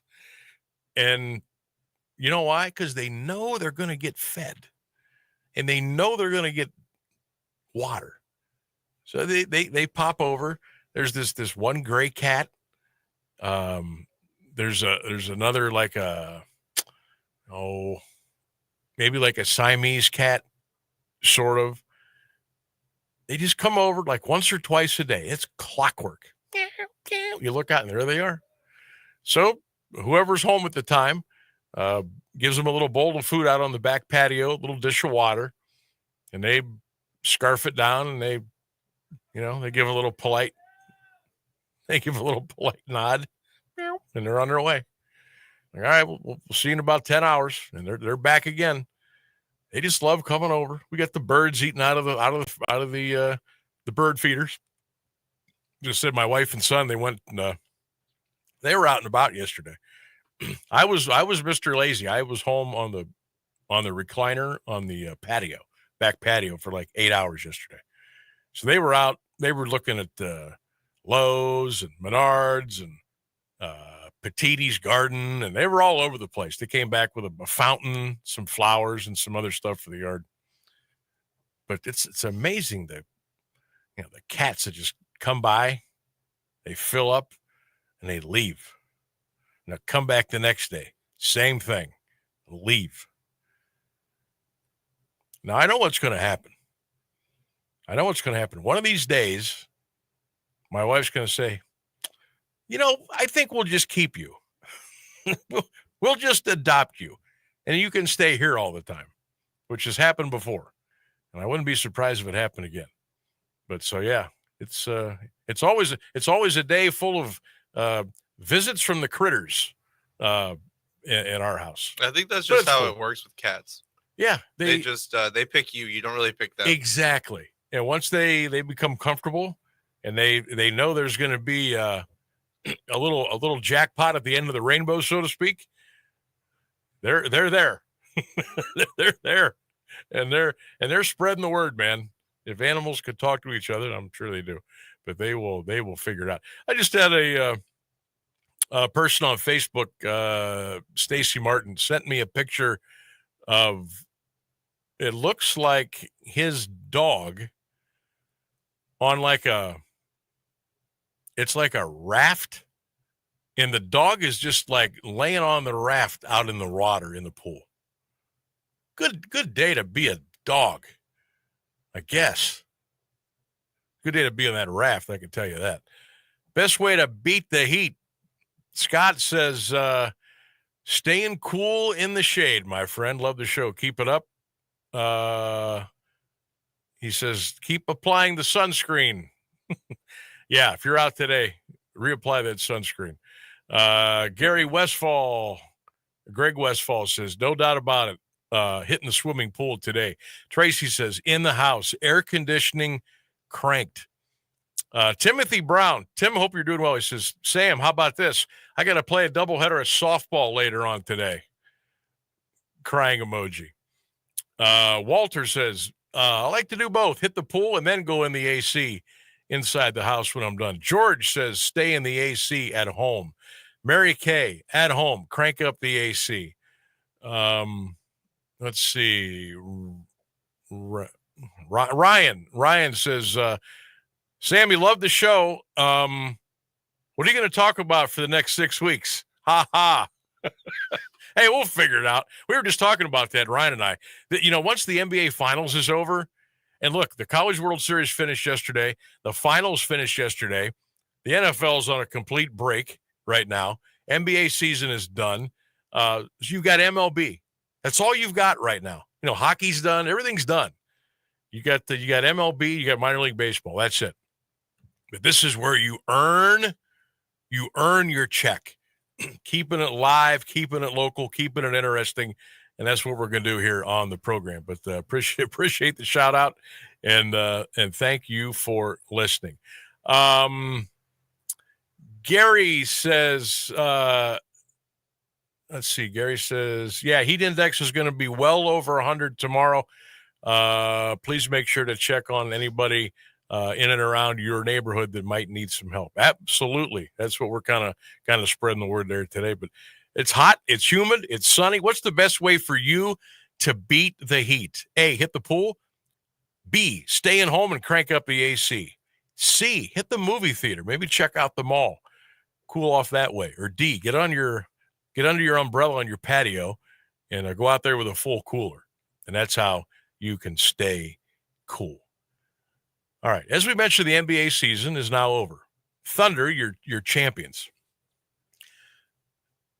And, of course, Kevin Durant had to kind of steal some of the shine this weekend as he was traded from the Phoenix Suns to the Houston Rockets. I think this went down on Saturday. I was like, what the heck is going on here? So they traded Durant to Houston. The Suns did in exchange for Jalen Green, really good player. Dylan Brooks, kind of a pain in the butt. Phoenix also will get the number 10 pick in the 2025 draft. And then 5 second-round picks as part of the trade. Now, it officially can't go through until July 6th. Okay? So I'm reading over that a couple times yesterday. I'm like, okay, who won that deal? KD is going to be 37, or already is 37, but he averaged 27 points a game last year, 6 or 7 rebounds, can still dish it out a little bit, but the guy's always hurt, and he's 37. And sometimes I think he's been a little bit of a culture killer. But then I look back and I say, boy, he sure helped the Warriors beat the Cavs. And then he went to Brooklyn, and that fell apart. The whole Kyrie, KD, James Harden, that went to you-know-where in a handbasket. Then he goes to Phoenix. That never really took off. And now he's going to the Houston Rockets. I'm thinking, okay, what did Houston give up again? Let me read this again. Jalen Green, Dylan Brooks, this year's first-round pick at number 10, and 5 second-round picks. Okay. My first thought was,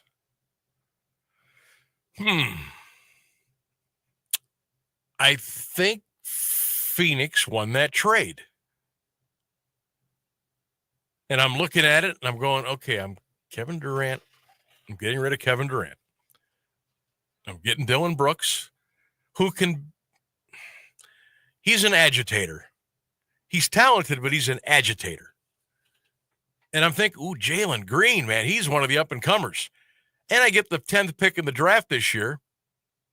The 5 second-round picks, those are pretty much meaningless. But I'm thinking, KD's going to be 38. He's always hurt. I would pass. And I'll say, okay, I'll give the Phoenix Suns the win. I'll give them the win here in this trade. So then I'm watching the NBA Finals last night, and I'm skimming around on social media, reading about comments on the trade and who won, who lost, who got the better deal. You know, what's KD going to be like now as he tries to reset his career again at the, a couple of years shy of 40. And then I started to think, well, if Kevin Durant really, really, really wants to make a statement for himself and his career, and if Kevin Durant stays healthy, and if Kevin Durant brings some positive energy to the Houston Rockets organization, if he brings his veteran presence, a little bit of leadership, I could probably be swayed that the Rockets won the deal.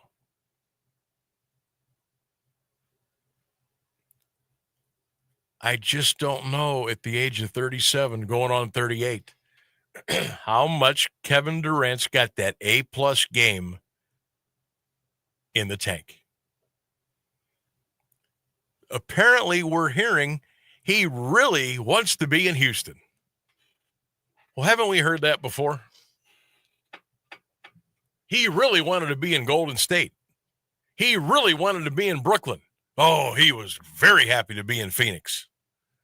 Now he's thrilled to be in Houston. We'll see. We'll see. There's no denying the numbers. There's no denying that 27 PPG. That's there. But it's all the other stuff. And does Houston have enough around him? Do they have enough around him to get to a Western Conference Finals? They went down this road before with a veteran by the name of James Harden. That didn't work out, did it? Now they're going to try it again with Kevin Durant. Somehow I think this trade could possibly end up being a wash for both teams at the end of the day. To me, it all comes down to, does KD want it? Does he still want it? Does he want to make a statement? Does he want to be a part of the organization? Does he want to mentor? Does he want to bring it? Is he going to stay healthy? If you can get, 82? If you can get 65 games out of Durant regular season and then get him ready to go for the playoffs, if you're a Houston Rockets fan, you'd probably sign up for that. But he's going to get hurt. He's going to tweak something. It's just what he is. But do they have enough to make a run in the West? And the Phoenix Suns, man, I think they're starting over again. You got Booker. Now you got Jalen Green. You got Dylan Brooks. I don't know. How many coaches the last 5 years have they had? General managers, ownership group. I think Phoenix is going the wrong way down the hill. But we'll see. 4:51 is our time. We'll take a break. What do you think? KD to Houston. Who won that trade? Rockets or the Suns? What does it mean for the landscape of the NBA? 330-821-1310. That's 330-821-1310. It's the Sam Bourquin Show on a hot Monday here. AM 1310 WDPN. Do you have trouble getting in and out of the bathtub? Are you afraid you'll slip and fall entering or exiting a tub? Safe Step walk-in tubs can transform your bathtub from an area of concern to a calming refuge. Call them today at 1-800-498-2098 and save $1,600. Safe Step walk-in tubs and showers are proudly made in Tennessee and offer an ultra-low step-in, avoiding that difficult climb over a traditional bathtub wall. They also offer a variety of therapeutic benefits that may help soothe your aching muscles and joints, increasing your mobility, boosting your energy, and improving your sleep. Safe Step walk-in tubs are designed to easily fit your existing tub space and are often installed in as little as one day. Just dial 1-800-498-2098 today to save $1,600 and receive a free shower package. That's 1-800-498-2098 for a free no-obligation consultation and to save $1,600. Safe Step walk-in tubs. Safety never felt so good. In classrooms across the country, chronic absenteeism is on the rise. Sophia A., grade 4, absent. Julio M., grade 6, absent. Aisha S., grade 12, absent. These absences are often due to the absence of crucial needs, like transportation, healthcare, a working computer, mental health support. The list goes on. Olivia H., absent. Preston L., absent. Chloe B., absent. The reasons why they're absent are very real, and yet the solution is someone present to help them along their path. When site coordinators from communities and schools are on hand, they connect kids to the resources they need. And when they do, 99% of students are present and remain in school throughout the year. Jacob O., grade 10, present. Communities and Schools works directly with students, helping them overcome obstacles to succeed in school and in life. Learn more at communitiesinschools.org. Being present matters. Mama, what does the chicken say? Dog. Cat. Giraffe. Giraffe, really? Giraffe. You're not going to get it all right. Just make sure you nail the big stuff, like making sure your kids are buckled correctly in the right seat for their age and size. Get it right. Visit NHTSA.gov/the right seat. Brought to you by the National Highway Traffic Safety Administration and the Ad Council. You're listening to the Sam Bourquin Show on AM 1310 WDPN. Welcome back. Top of the hour news and weather about 6 minutes away, so stay tuned for that, especially that weather forecast. It's going to continue to be hot and steamy here the next couple of days at least. On social media, on X, Mike says, Sam, with Tatum out for this season in Boston, Halliburton likely out for the season with Indiana, there is no way in the world the Cavaliers should not be playing in the 2026 NBA Finals. Anything short of that would be an absolute failure. I 150% agree. That's just, I could not agree anymore. And I know I mentioned some good teams in the East and some teams that are getting a little bit wiser, a little bit more experience.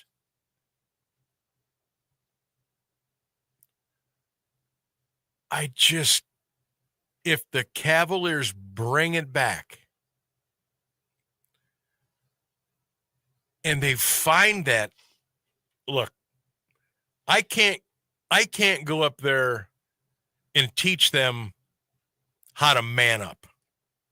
I can't teach them how to physically and mentally be tougher and stronger.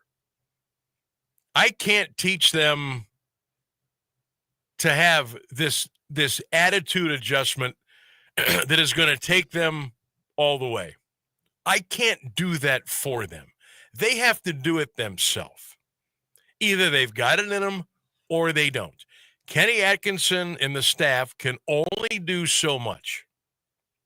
Now, look, would I like a little bit more strong-willed leadership out of Donovan Mitchell? Yes. Would I like some more strength and some go-getiveness out of Jared Allen? Yes. Would I like more out of Evan Mobley? Yes. Now, look, I don't know what you're going to get out of Darius Garland. He's had that surgery. he could be out for the first month or so. But if you're going to bring the band back, he's going to be part of it. And he needs to get better too. You know how these windows open and close in the NBA? And look, I just talked about the Thunder and Pacers last hour, about they both should be around for the next 5 years. The youth of their roster, the coaches, the team player attitude, the general manager, the way they draft, their culture, the fan base, what they are about, there's no reason that they shouldn't be there. Now, look, Halliburton's probably not going to be able to play. But that whole thing, well, they're going to have everybody back. They'll just walk in there. Doesn't happen that way. But for the Cavs, they better find a way to make it work. And like I said, if you're not going to make any changes, I'm okay with that, I guess. But you better come back with a plan to be ready to play when it counts. I don't give a flip if you win 70 games next year. I don't care if you win 60. That doesn't mean anything. That doesn't mean anything if you're not winning at the end of April, in May, in June, and pretty soon the NBA Finals they'll be ending on the 4th of July. Half serious, half kidding. But if you're not ready to go after 82, that's when you need to go. That's when I need you. That's when I need that energy. That's when I need that swagger. That's when I need it. So you better figure that out. You got a while yet, but you better figure that out. I don't know if there's a magic pill, a magic trade, a 3-team deal. I don't know if that's going to present itself for the Cavaliers. I don't know if that's out there. So they're more than likely going to have to bring everybody back. Another year, second year for Atkinson, and let him go out there and run and see what happens. That's all you can do at this point. That's all you can do. All right, Guardians are off tonight. They will start a series tomorrow. They're actually going to be home the rest of the week. All right, the Blue Jays and Cardinals are coming in town. So they're back home after a 4-5 West Coast swing. Guardians are now 39-37. They're still 8.5 behind Detroit in the division. Astros on top in the West, 45-33. The Yankees on top in the East at 45-32. 2 in, one more big one to go. It's the Sam Bourquin Show on a Monday, AM1310 WDPN, streaming live all over this great world at AM1310WDPN.com. The latest news and the current Alliance area weather forecast are up next on AM1310 WDPN Alliance. This is a special report from ABC News. I'm Michelle Franzen. U.S. troops remain on high alert in the Middle East after Iran launched missiles at a U.S. base in Qatar, following those U.S. strikes on Iranian nuclear facilities this weekend. There are some 10,000 U.S. troops stationed in Qatar at Central Command's regional headquarters, the base seen by the Pentagon as essential to regional security. The U.S. says there was no impact to the base and no casualties. ABC's Karen Travers says the U.S. tried to hold talks with Iran before Saturday's airstrikes in Iran. There was a last-ditch effort at diplomacy last week, according to sources. The president was having conversations with the president of Turkey, President Erdogan, about trying to arrange a meeting with Iranian officials. But we now know that the supreme leader of Iran had gone into hiding, concerned about an assassination attempt, and was not able to sign off on that meeting. So it did not take place. President Trump, after meeting with his national security team, says Iran launched 14 missiles and they were intercepted by the U.S. This is ABC News. Macy's lowest prices of the summer on furniture and mattresses are here, which means you'll find great July 4th deals now on beautiful home updates, like the 7-piece Whitburn outdoor dining set, $19.99. Customer favorites like the Radley sectional, now $179 and 20 to 65% off top mattress brands like Sealy. And with Macy's white glove delivery, we'll set it all up and whisk away all that packaging too. But hurry in. These summer deals are going on now at Macy's. Savings off already reduced prices. Exclusions apply. Offer not valid in all states or where prohibited by law. Loans are subject to lender approval. See website for details. Honey, the credit card bill came and we're maxed out. Maxed out cards, rent is due. We just need some extra cash to help us get by. Maybe we should go to 27cash.com. With our bad credit, 27cash.com is one of the largest personal loan networks. They can help people with any type of credit get up to $5,000, and cash can hit our bank account as soon as tomorrow. When you need extra cash, go to 27cash.com. That's 27cash.com. 27cash.com. Now, the latest Alliance area news from Jeff Mears on AM 1310 WDPN. Good afternoon, it's 5:02. A car involved in a fatal hit-skip crash in Canton Township has been found. The Stark County Sheriff's Office says investigators located the vehicle. They had been searching for a white car with front-end damage. The Sheriff's Office thanked everyone who called or emailed with tips concerning the incident. Further details, including whether the driver has been identified, were not available. 39-year-old Sean Gates of Canton was struck by a vehicle on Shepler Church Avenue Southwest on the evening of June 15th. He died at the scene. The investigation continues. A GoFundMe account has been established to cover Gates' final expenses. The price for renovating the Stark County Jail may be lower than originally thought. The original estimate was between $80 and $85 million.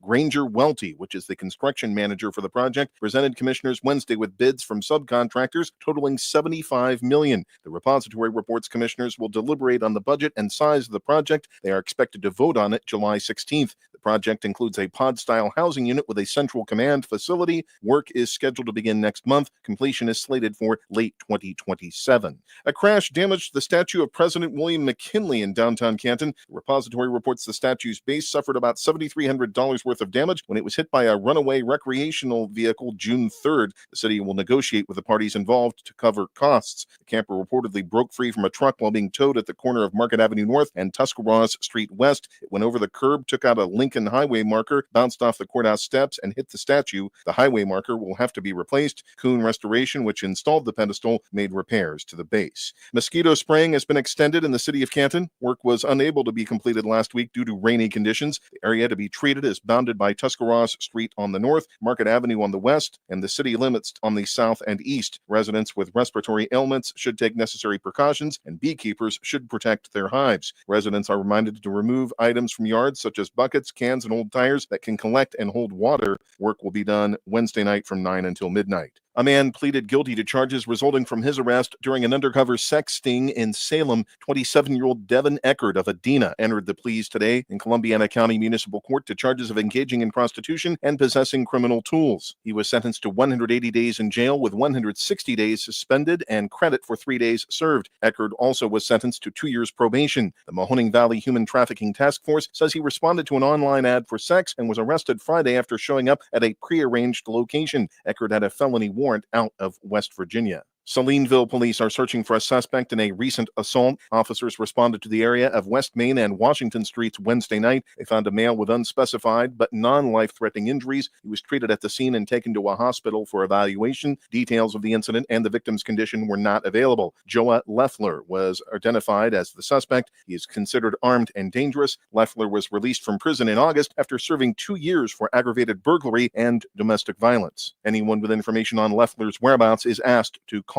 Salineville police. Remains found in Perry County, Pennsylvania in 1979 were determined to be those of a woman from Ravenna. The case was revisited in 2023 with the help of a local dentist. 2 of the woman's molars were obtained to facilitate a genetic genealogy study by a company in Houston. They concluded the remains were those of 23-year-old Doris Joanne Gertz. An investigation into the cause of death is ongoing. The remains were severely decomposed when located over an embankment along the shore of the Juniata River. The remains were determined to be those of a female between the ages of 15 and 30. The genetic testing identified a distant relative, and troopers traveled to Ravenna to conduct additional interviews and obtain DNA samples from family members. A woman has admitted to her role in a drug trafficking ring in Youngstown. 49-year-old Takesha Bailey Mills pleaded guilty in federal court to 1 count of conspiracy to possess with intent to distribute a controlled substance. Sentencing is scheduled for October 8th. Bailey Mills was one of 8 people indicted for selling cocaine, fentanyl, and meth. The indictment states 2 houses on the city's south side were used to store and sell the drugs. The activity occurred between August 2021 and January 2023. Bailey Mills is the first to plead guilty.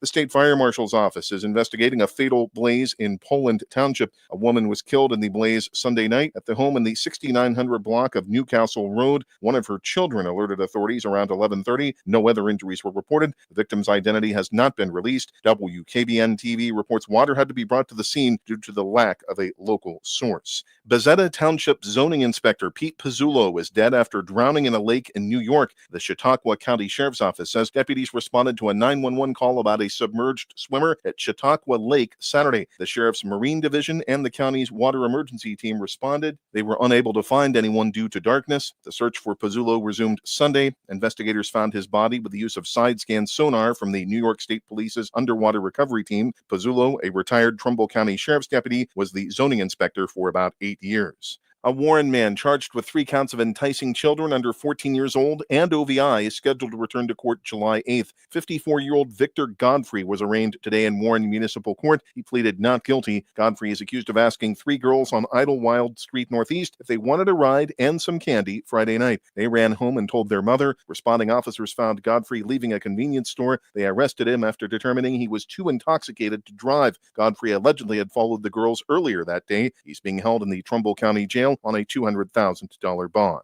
The body of a 5-year-old boy was recovered from the Cuyahoga River Sunday, and search operations are still underway for his father after they went under while on an inflatable inner tube Saturday night. The child's body was pulled from the water just before 9:30 Sunday morning. Boats, drones, and divers were actively searching the area for the father Sunday afternoon. Just after 6:45 Saturday night, Cuyahoga Falls Fire Department was dispatched to the river south of Broad Boulevard following a report of a capsized flotation device. The Akron Fire Dive Team responded to the scene just after 7:50 p.m. Rescue efforts were suspended just before 10 Saturday due to darkness and hazardous river conditions. Crews resumed their search just before 8 a.m. Sunday.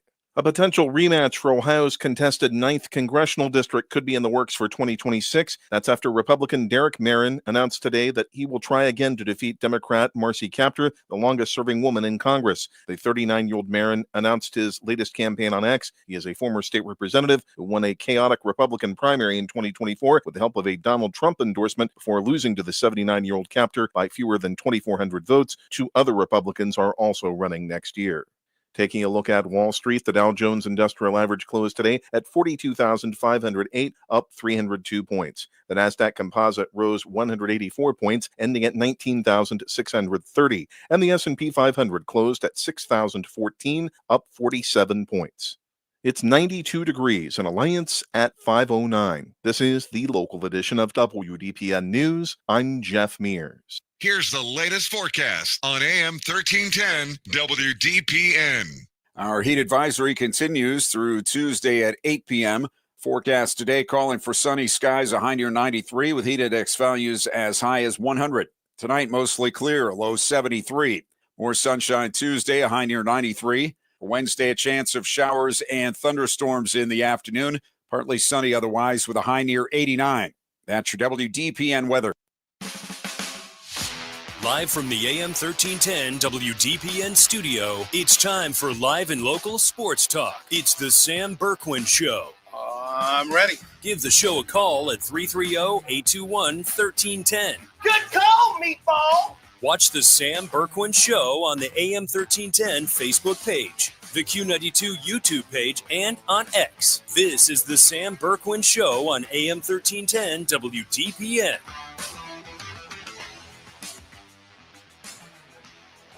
And this time, Fry's ready for it. Base hit left field. They're going to wave Quan around.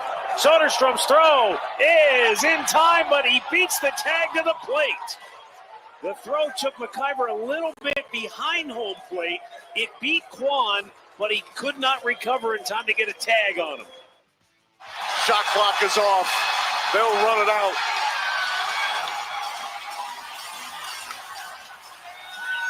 The Thunder have taken the NBA by storm. For the first time, the NBA champion resides in Oklahoma City. The storybook season is complete.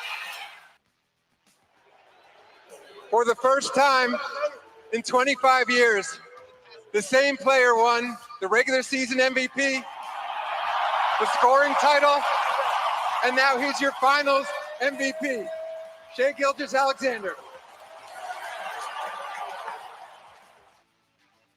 What happened with Tyrese is just all of our hearts dropped. But he will be back.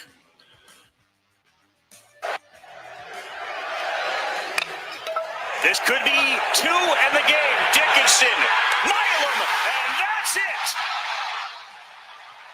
Tiger Town is Title Town again. A Keegan comeback, not to be believed.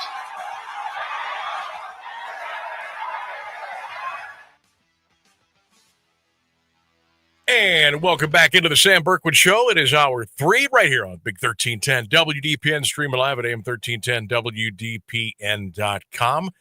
Sam Bourquin here, Ryan Rainsberg over there, and all of you out there. Welcome into the program, everybody. Hopefully, you are finding a way to stay cool today. It's hot out there today. Be careful. Check on your neighbors. Check on your friends, your loved ones, your pets. Make sure everything is as cool as it can possibly be. We're at 94 degrees right now. We are over 100 as far as the real feel, and it's going to be this way for the next couple of days at least. But we sure do appreciate you spending some time with us here on the Sam Bourquin Show, 1310 WDPN. And don't forget, you can check us out on all of our streams on Facebook, on Twitter, on YouTube channel, AM1310 WDPN on X, on Facebook, and don't forget the Q92 Radio Page on YouTube as well. Coming up here in about 15 minutes or so, another edition of Today in Sports History. We got our poll question of the day, apropos for a day like today. Our question of the day is, what's the best way for you to beat the heat? What's the best way? A, hit the pool and probably stay in it. B, just stay at home and crank up the AC. C, go to the movie theater, maybe head to the mall. Or D, back patio, umbrella, and a full cooler. What's the best way for you to beat the heat? Drop us a comment, give us your answers on our social media platforms, AM1310 WDPN on Facebook, on Twitter, on YouTube, Instagram. Check us out, like it, share it, follow it. We certainly do appreciate you being with us each and every day. Today, I'm going to be in the pool. If I had the opportunity, as I mentioned in the 3 o'clock hour, I probably repeated myself in the 4 o'clock hour, and I'll do it again here for those that are just coming in a little bit here after 5 o'clock on a Monday. Today's a pool day for me. Today's a pool day at 10 a.m., and I'm staying until they kick me out. Unfortunately, we don't have a pool at home. So the next best thing is go to your pool where you're a member at, or if you can get in, public pool, whatever.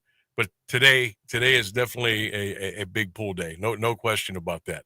330-821-1310 is our number. You can also text the program at 330-924-7088. We've been talking a little NBA today. Of course, the Thunder, your NBA champions last night, as they knocked off the Indiana Pacers without Tyrese Halliburton.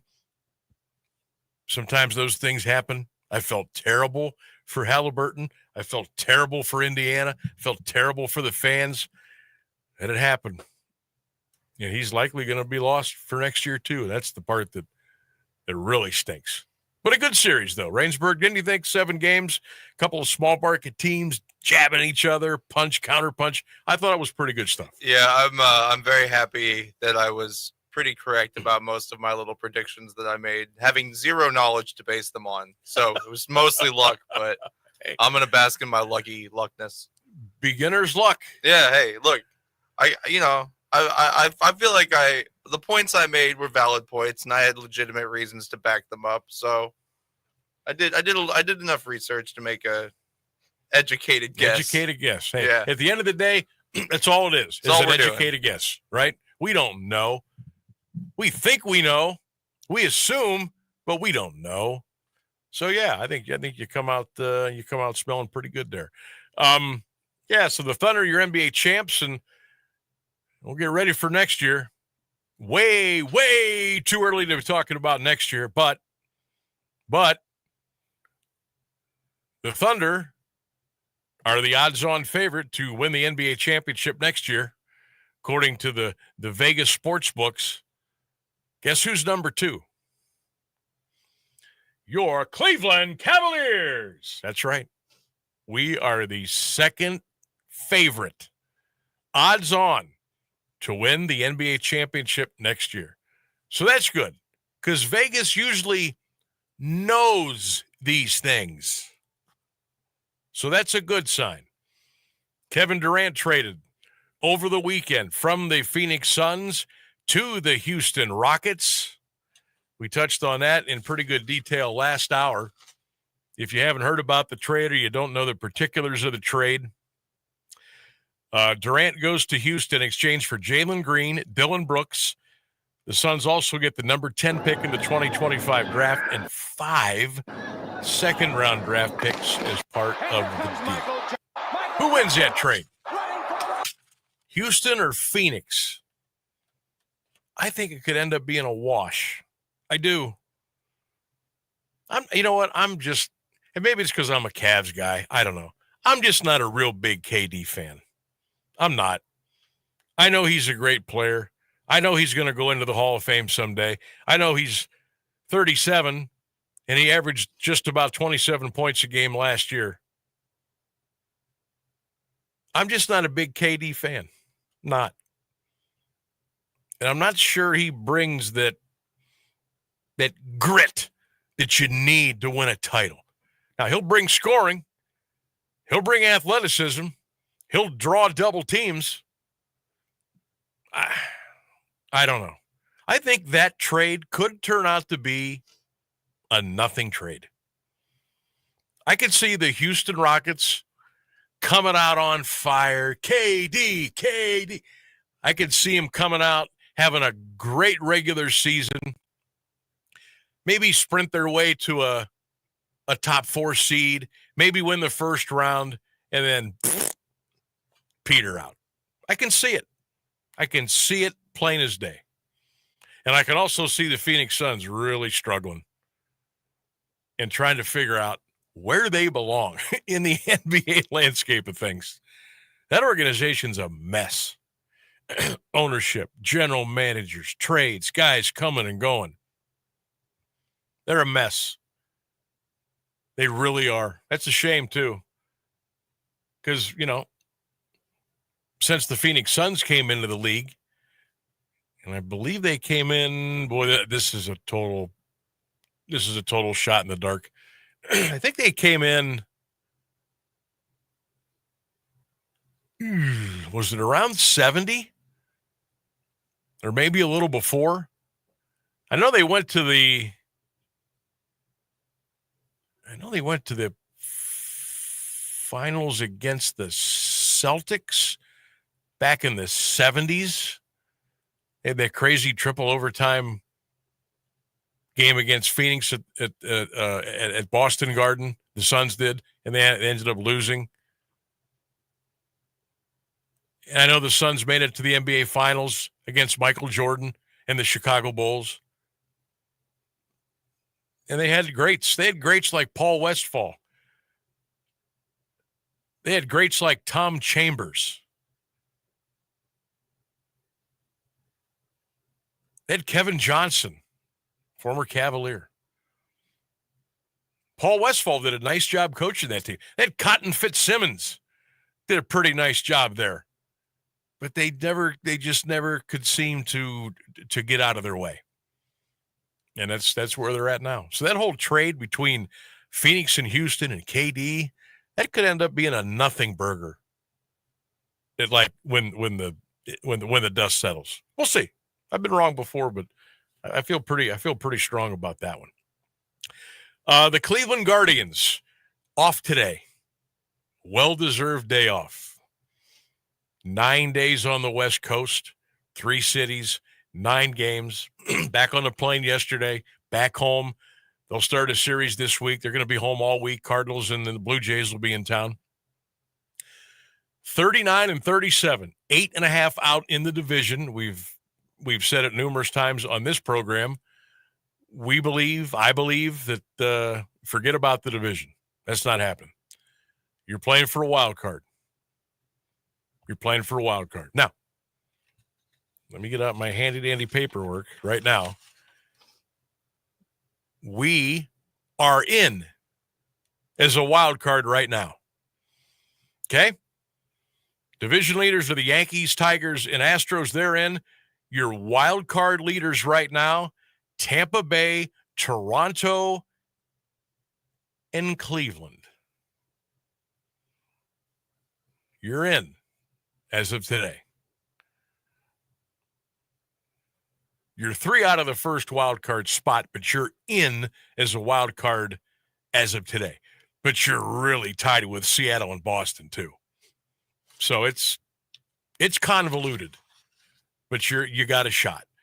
Now some of the talk is starting. What are the Guardians going to do by or on July 31st? That's the Major League Baseball trade deadline. We've already heard Stephen Kwan's name being thrown around. I saw a story today. I forget what site it was. Possible rumors that the Guardians would try to bring Josh Naylor back. As we've mentioned before on the program, Stephen Kwan and Jose Ramirez is pretty much all you got. And we're trying to figure out what the Guardians will do at the trade deadline. Will they buy? Will they sell? Will they stay put? And is Stephen Kwan going to be here? Not only is Stephen Kwan going to be here for the rest of the year, is Stephen Kwan going to be here after July 31st? You know the history. You know what the ownership group will do or what they won't do. And if Stephen Kwan isn't ready to channel his inner hometown discount Jose Ramirez, then he probably will be gone by the trading deadline. And then you could see a sell, sell, sell attitude by this franchise. Then what does it look like? And what do you tell Jose Ramirez? What do you tell a guy like that? Hey, we're going to sell.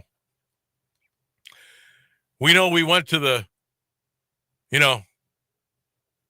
went pretty far last year. We got knocked out by the Yankees. But we're going to sell. We don't think we can be a player in the playoffs this year.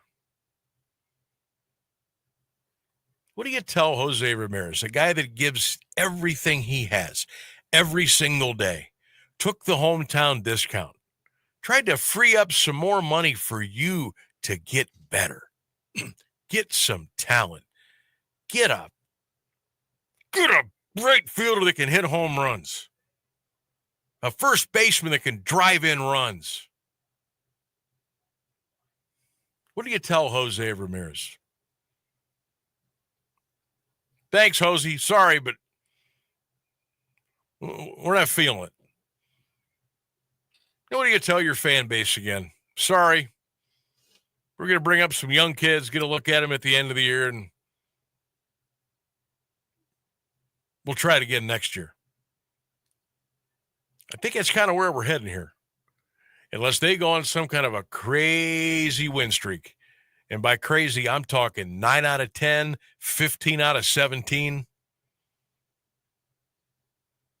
And like I said, I'm not even concerned with the Tigers.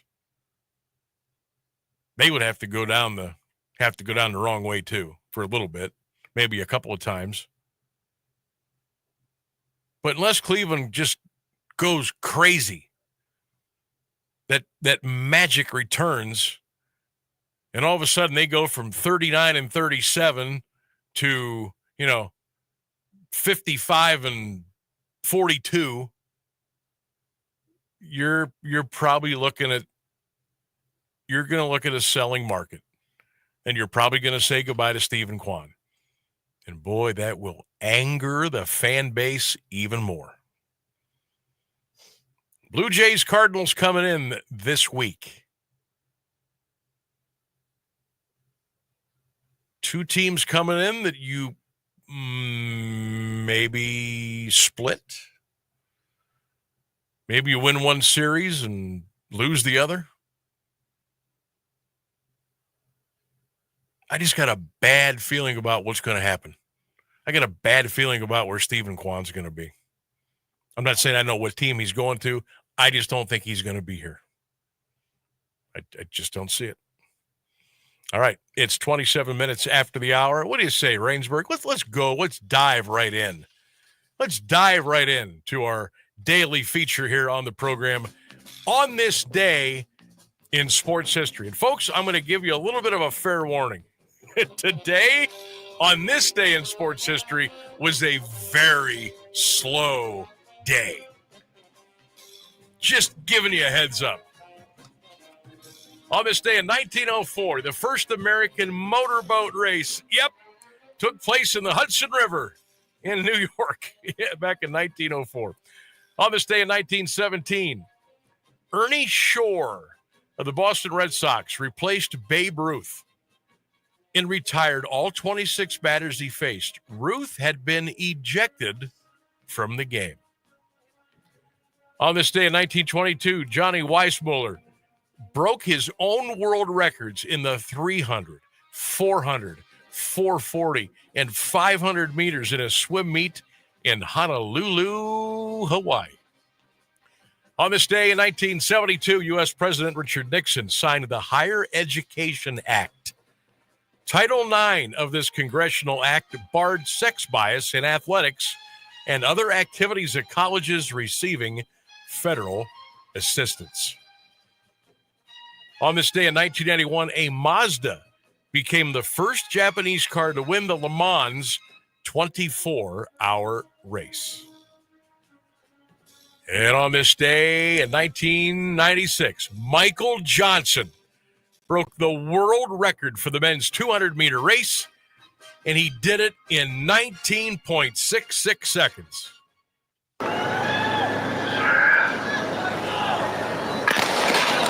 Flashbulbs flashing, Otto Bolden away well. So is Frank Fredericks, and here comes Michael Johnson.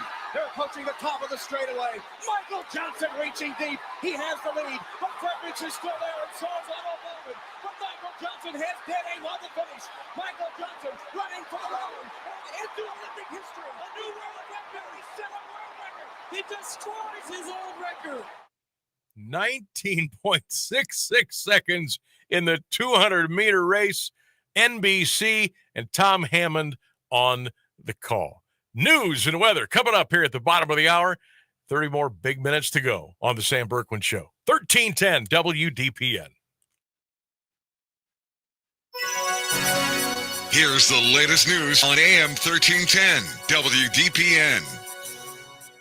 Good afternoon. It's 5:30. Iran launched missile attacks today on a U.S. military base in Qatar, retaliating for the American bombing of its nuclear sites and escalating tensions in the volatile Middle East. Qatar condemned the attack on Al Udeid Air Base, but said it successfully intercepted the missiles and no casualties were reported. It said its airspace is now safe. Iran said the attack in Qatar matched the number of bombs dropped by the U.S. on its nuclear sites over the weekend, signaling its likely desire to de-escalate. Iran also said it targeted the base because it was outside of populated areas. We get more from ABC's James Longman reporting from Iraq. Everyone here knew that something was coming, and I think perhaps there was a sense that there'd be a few days, perhaps that maybe that the Iranians would sort of think about what they were going to target, that it was going to be at a time of their choosing. We hear that phrase so often. Now these early reports about Qatar and the Gulf, probably the more obvious choice, given these are integral to the U.S. operation. President Trump Saturday night said any retaliation by Iran would be met by what he called, quote, force far greater than what was witnessed previously. There are 40,000 U.S. military personnel in the Middle East. 10,000 are stationed at Al Udeid Air Base in Qatar. The president Saturday night signaled future attacks against Iran.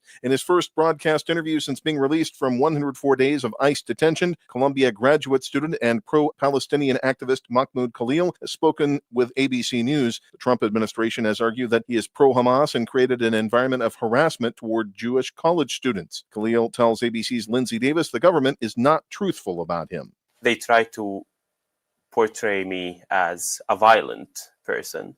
They try to portray me as a terrorist, as some lunatic, but not presenting any evidence, not presenting any shred of credibility to their claims. Officials say 6 people were confirmed dead and 2 others were missing after a boat capsized on Lake Tahoe in California. The U.S. Coast Guard and the El Dorado County Sheriff's Office responded Saturday afternoon to D.L. Bliss State Park following reports of 10 people in the water. 2 people were rescued and taken to a local hospital. Winds of about 30 knots and swells of up to 8 feet were reported around the time the 27-foot Chris Craft vessel flipped over. Rescue workers and divers searched the area Saturday night and resumed their search Sunday morning before the Coast Guard suspended its search.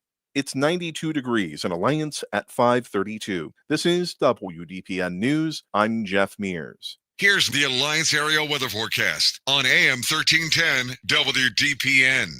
Our heat advisory continues through Tuesday night at 8 o'clock. Our forecast otherwise calling for sunny skies today, a high near 93. Tonight, mostly clear, a low 73.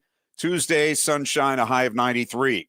Wednesday, a chance of showers and thunderstorms in the afternoon.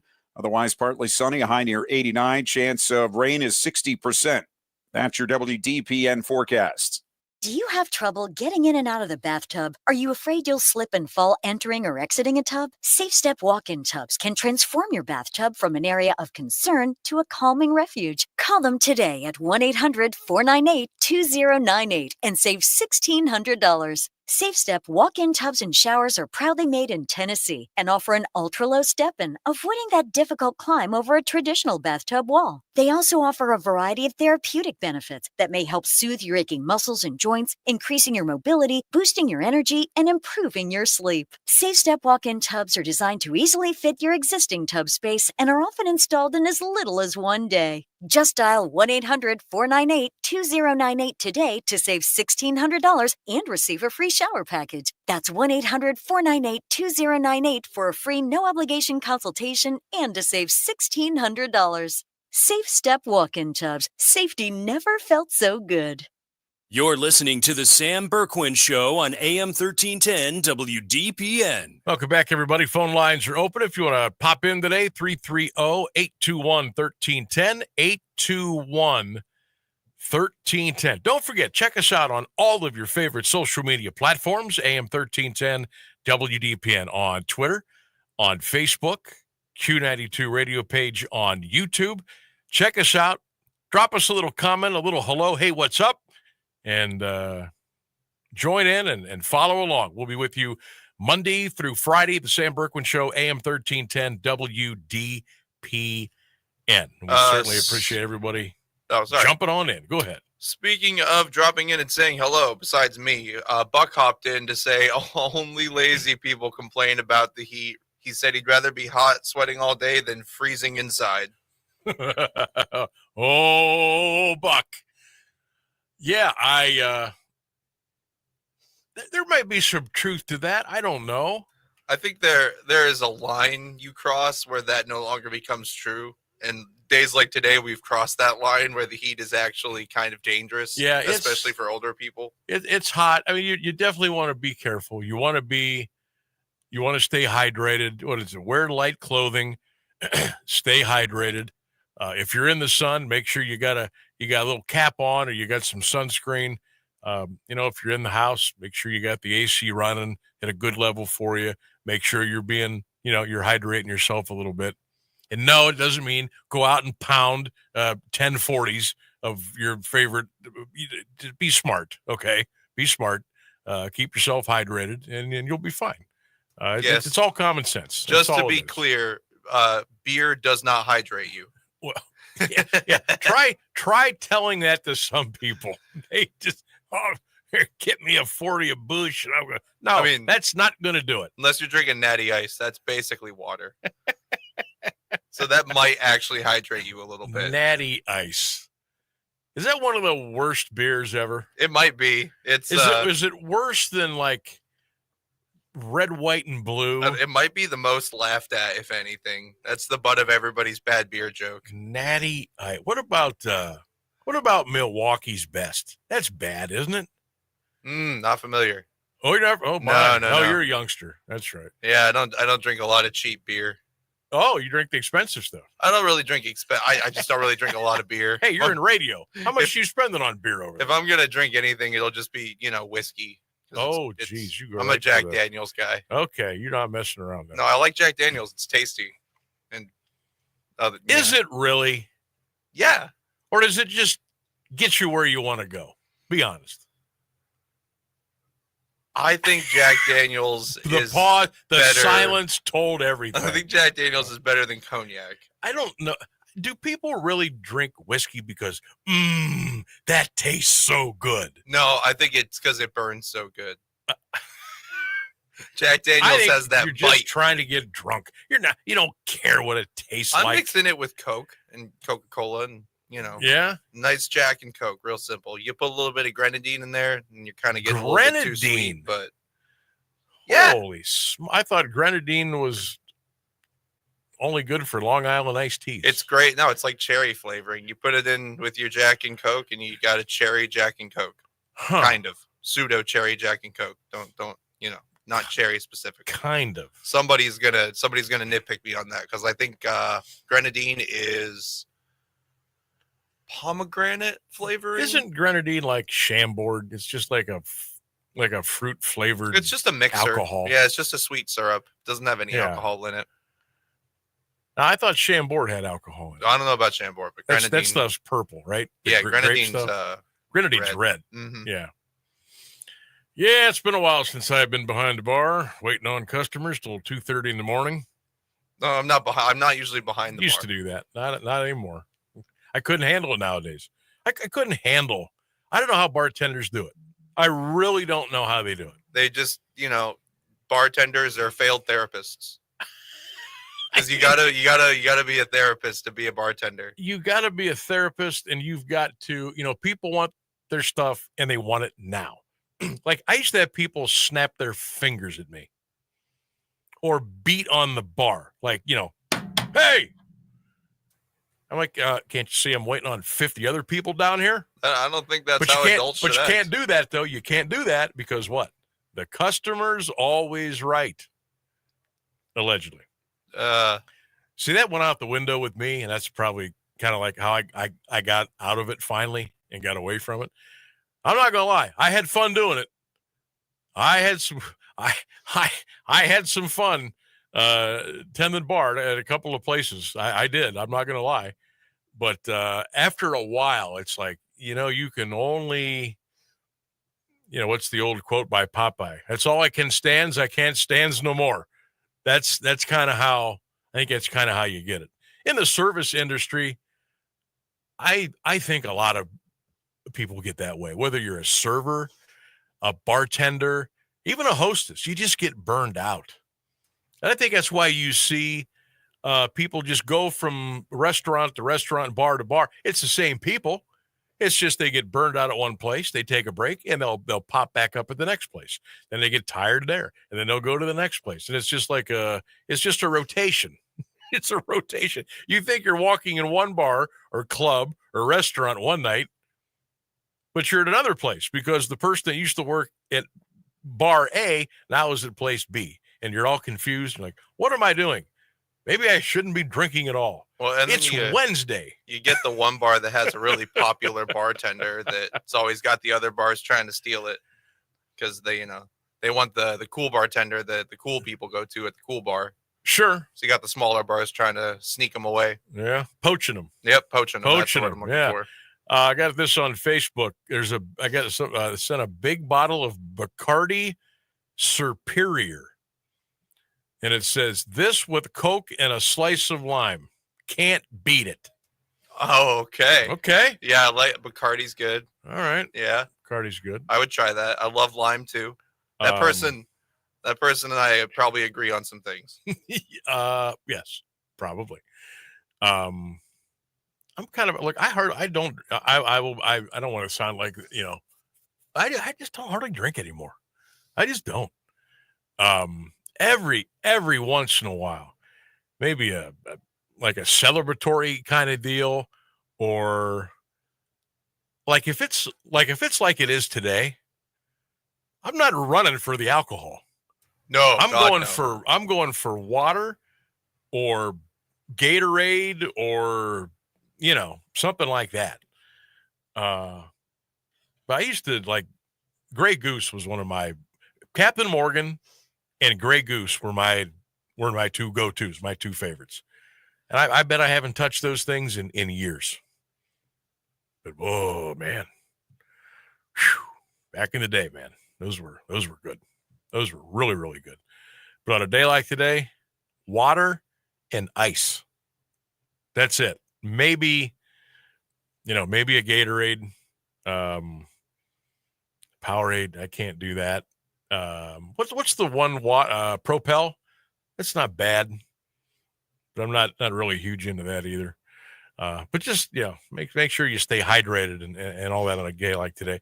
Best way to beat the heat: A, hit the pool; B, stay at home and turn on the AC; C, go to a movie theater, maybe check out the mall, go for a little walk or something; or D, get out on your patio under the umbrella with a full cooler. And as we've been discussing, you can pretty much put whatever you want in that cooler. David says D. Give me the full cooler on my patio. Will do. Let's see here. Lisa says, I got two. I'm going to hit the pool, then I'm going to go inside and turn on my air conditioning.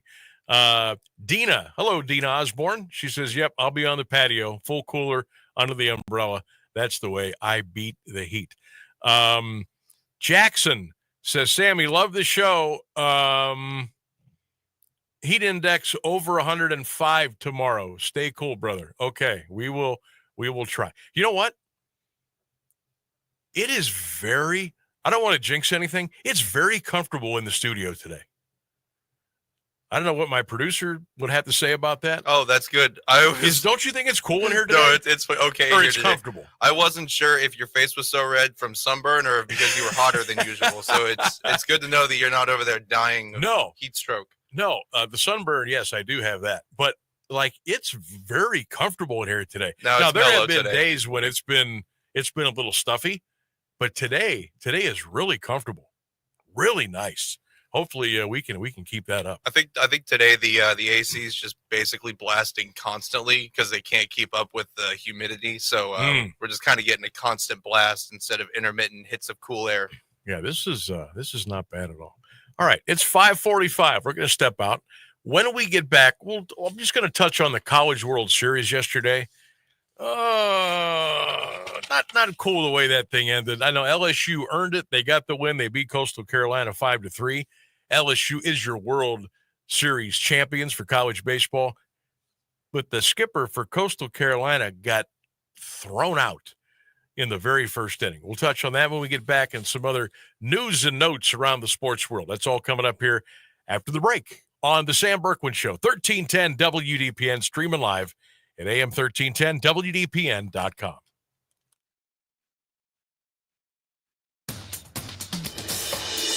Got big dreams of a better career? Whether you're looking to learn new skills, land your next job, or refine your resume, Ohio Means Jobs, Stark and Tuscarawas counties is here to help you turn that daydream into your day job. We will provide everything you need to succeed, from resume assistance to job search guidance and everything in between. Call us or visit our website at omjwork.com to learn more, because your future is closer than you think. Teachers are dynamic leaders, shaping a new generation. They bring a variety of perspectives from diverse backgrounds, innovating how they teach to prepare students for our fast-changing world. Achieving this takes skill and expertise. They're tireless explorers, creatively discovering a universe of solutions, telling stories, experimenting, inspiring, mentoring, connecting cultures, and connecting with each other. Leading by example. Experience the unique joy of helping students thrive. Teaching is a journey that shapes lives. Are you ready to begin? Explore teaching at teach.org, a campaign supported by the U.S. Department of Education, teach.org, and 1 million teachers of color. We asked parents who adopted teens to share their journey. If you build a relationship, then it becomes easier. If you build trust, it becomes easier. As a parent, you want what's best for your child. To give them the love that a child needs is probably the best thing you can do for a teenager. Learn about adopting a teen from foster care. Visit adoptuskids.org to learn more. A message brought to you by Adopt US Kids, the U.S. Department of Health and Human Services, and the Ad Council. Get on board. The water is open. It's time to go boating and fishing and leave stress in our wake. Feel the wind as we ride and a fish on the line. Reel in our first catch and feel the sun at our backs. It's get out on the water season. It's time to get on board. Find out where to get on board near you. Visit Take Me Fishing and Discover Boating to learn more. And please recreate responsibly. Get on board. Get on board. Imagine home. The smell of coffee, the sound of a lawnmower, the sun's warmth on your face. Free to be yourself. Surrounded by love that helps you grow. This is a place to call home. That's an American dream we all deserve. But in 50% of U.S. states, you could legally be denied housing if you are LGBTQ+. Get the facts and hear real stories at lovehasnolabels.com. Brought to you by Love Has No Labels and the Ad Council. This is the Sam Bourquin Show on AM1310 WDPN. Back we go, 12 minutes until the top of the hour. Phone lines are open, 330-821-1310.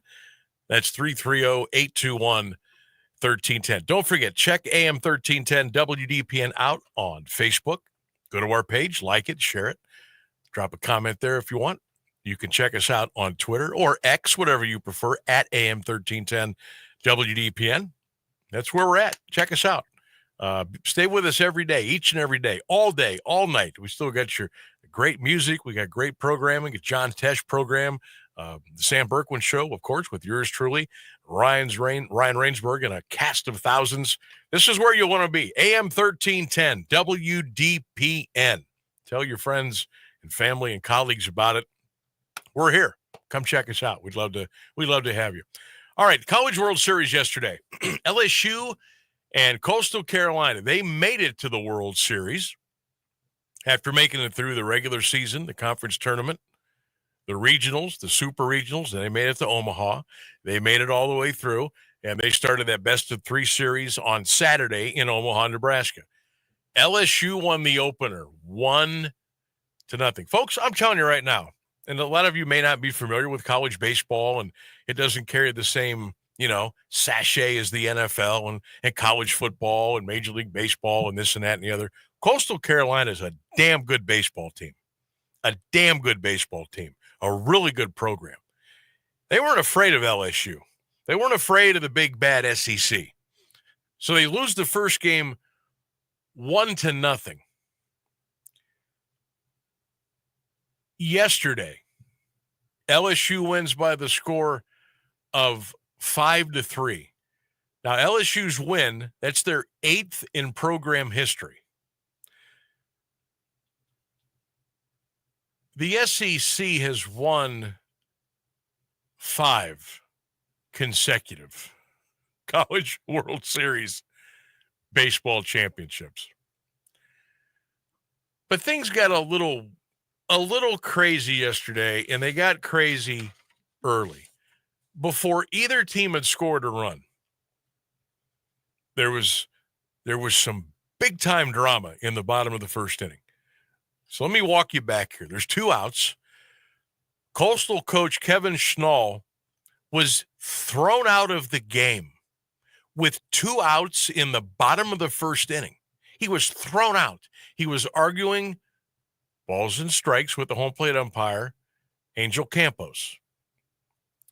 Now, if you watch the game on, I believe it was ESPN, if you watch the game, you could see Schnall telling Campos that he had missed 3 straight pitches. You could see him mouthing, "You've missed 3 pitches in a row."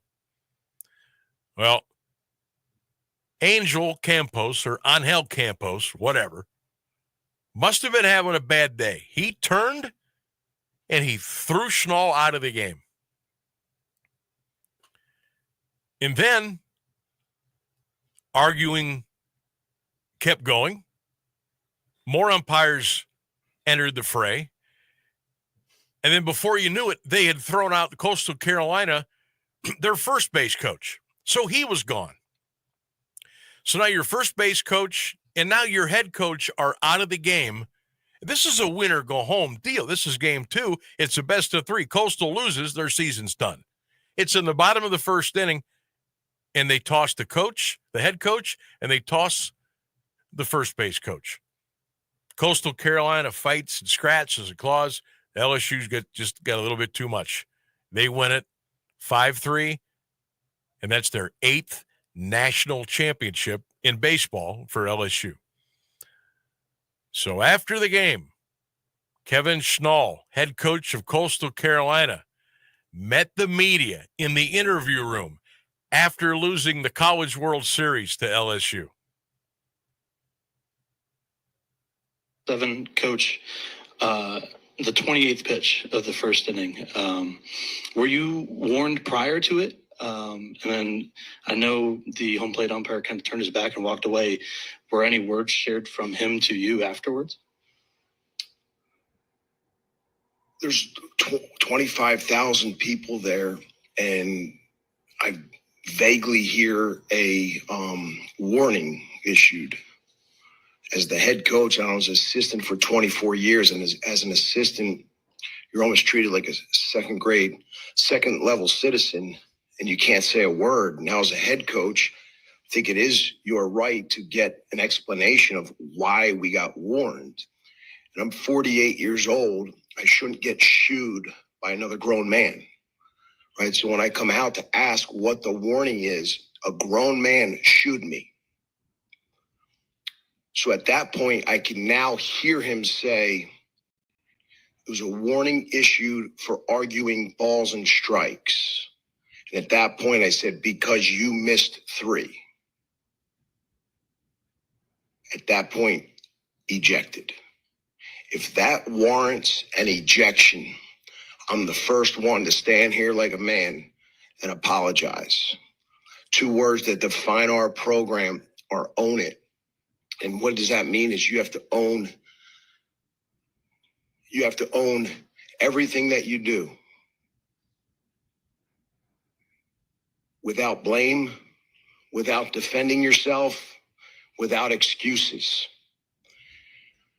If you guys watched the video, there was a guy that came in extremely aggressively, tripped over Campos's foot, embarrassed in front of 25,000, immediately goes 2-game suspension and said, bumping the umpire. Immediately does that. There was no bump. He was embarrassed. I shouldn't be held accountable for a grown man's athleticism. They'll retract it, though, because now it's excessive. And the reason why it's excessive, because I was trying to say, I didn't bump him. It is what it is. But if that warranted an ejection, man, there'd be a lot of ejections. As an umpire, I feel like it's your job to manage the game, the national championship game, with some poise, some calmness, and a little bit of tolerance.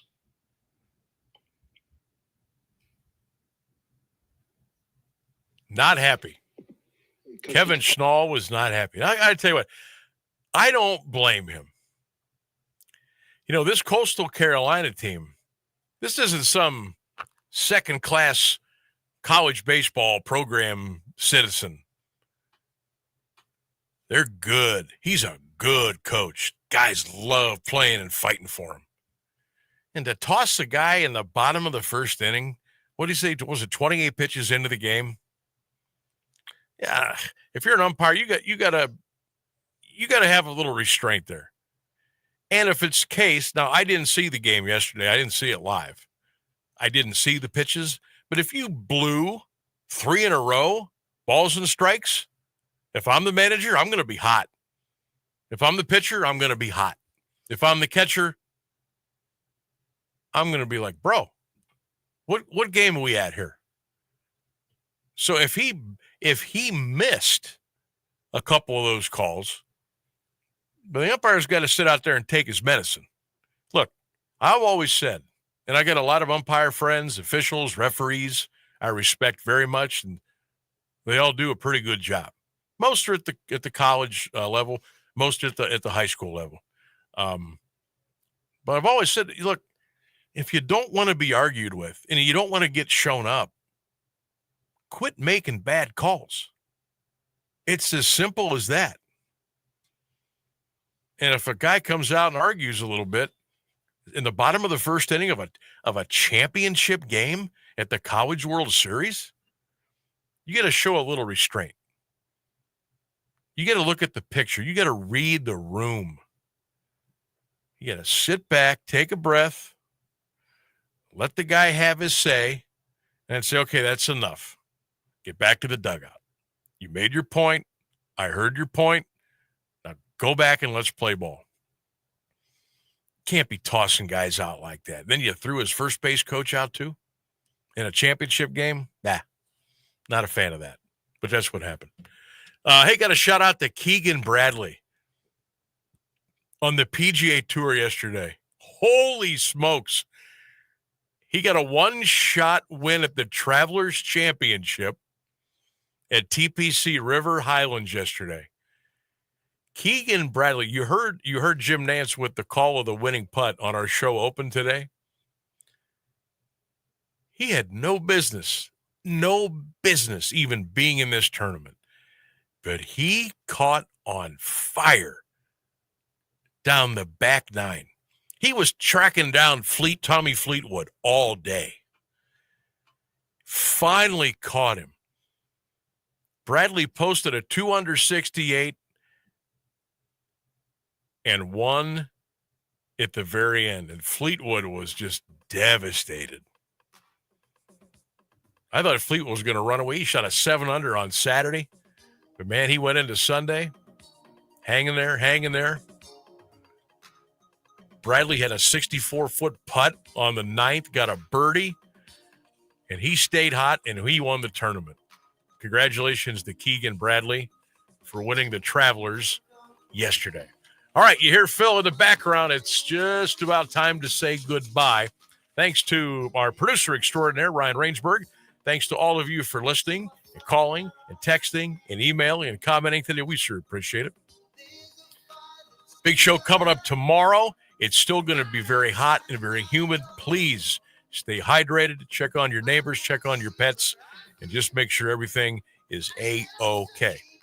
Have a great night, everybody. Be safe. Stay cool. Remember, go Browns, go Bucks, go Guards, go Cavs. Good night, everybody. We'll see you tomorrow.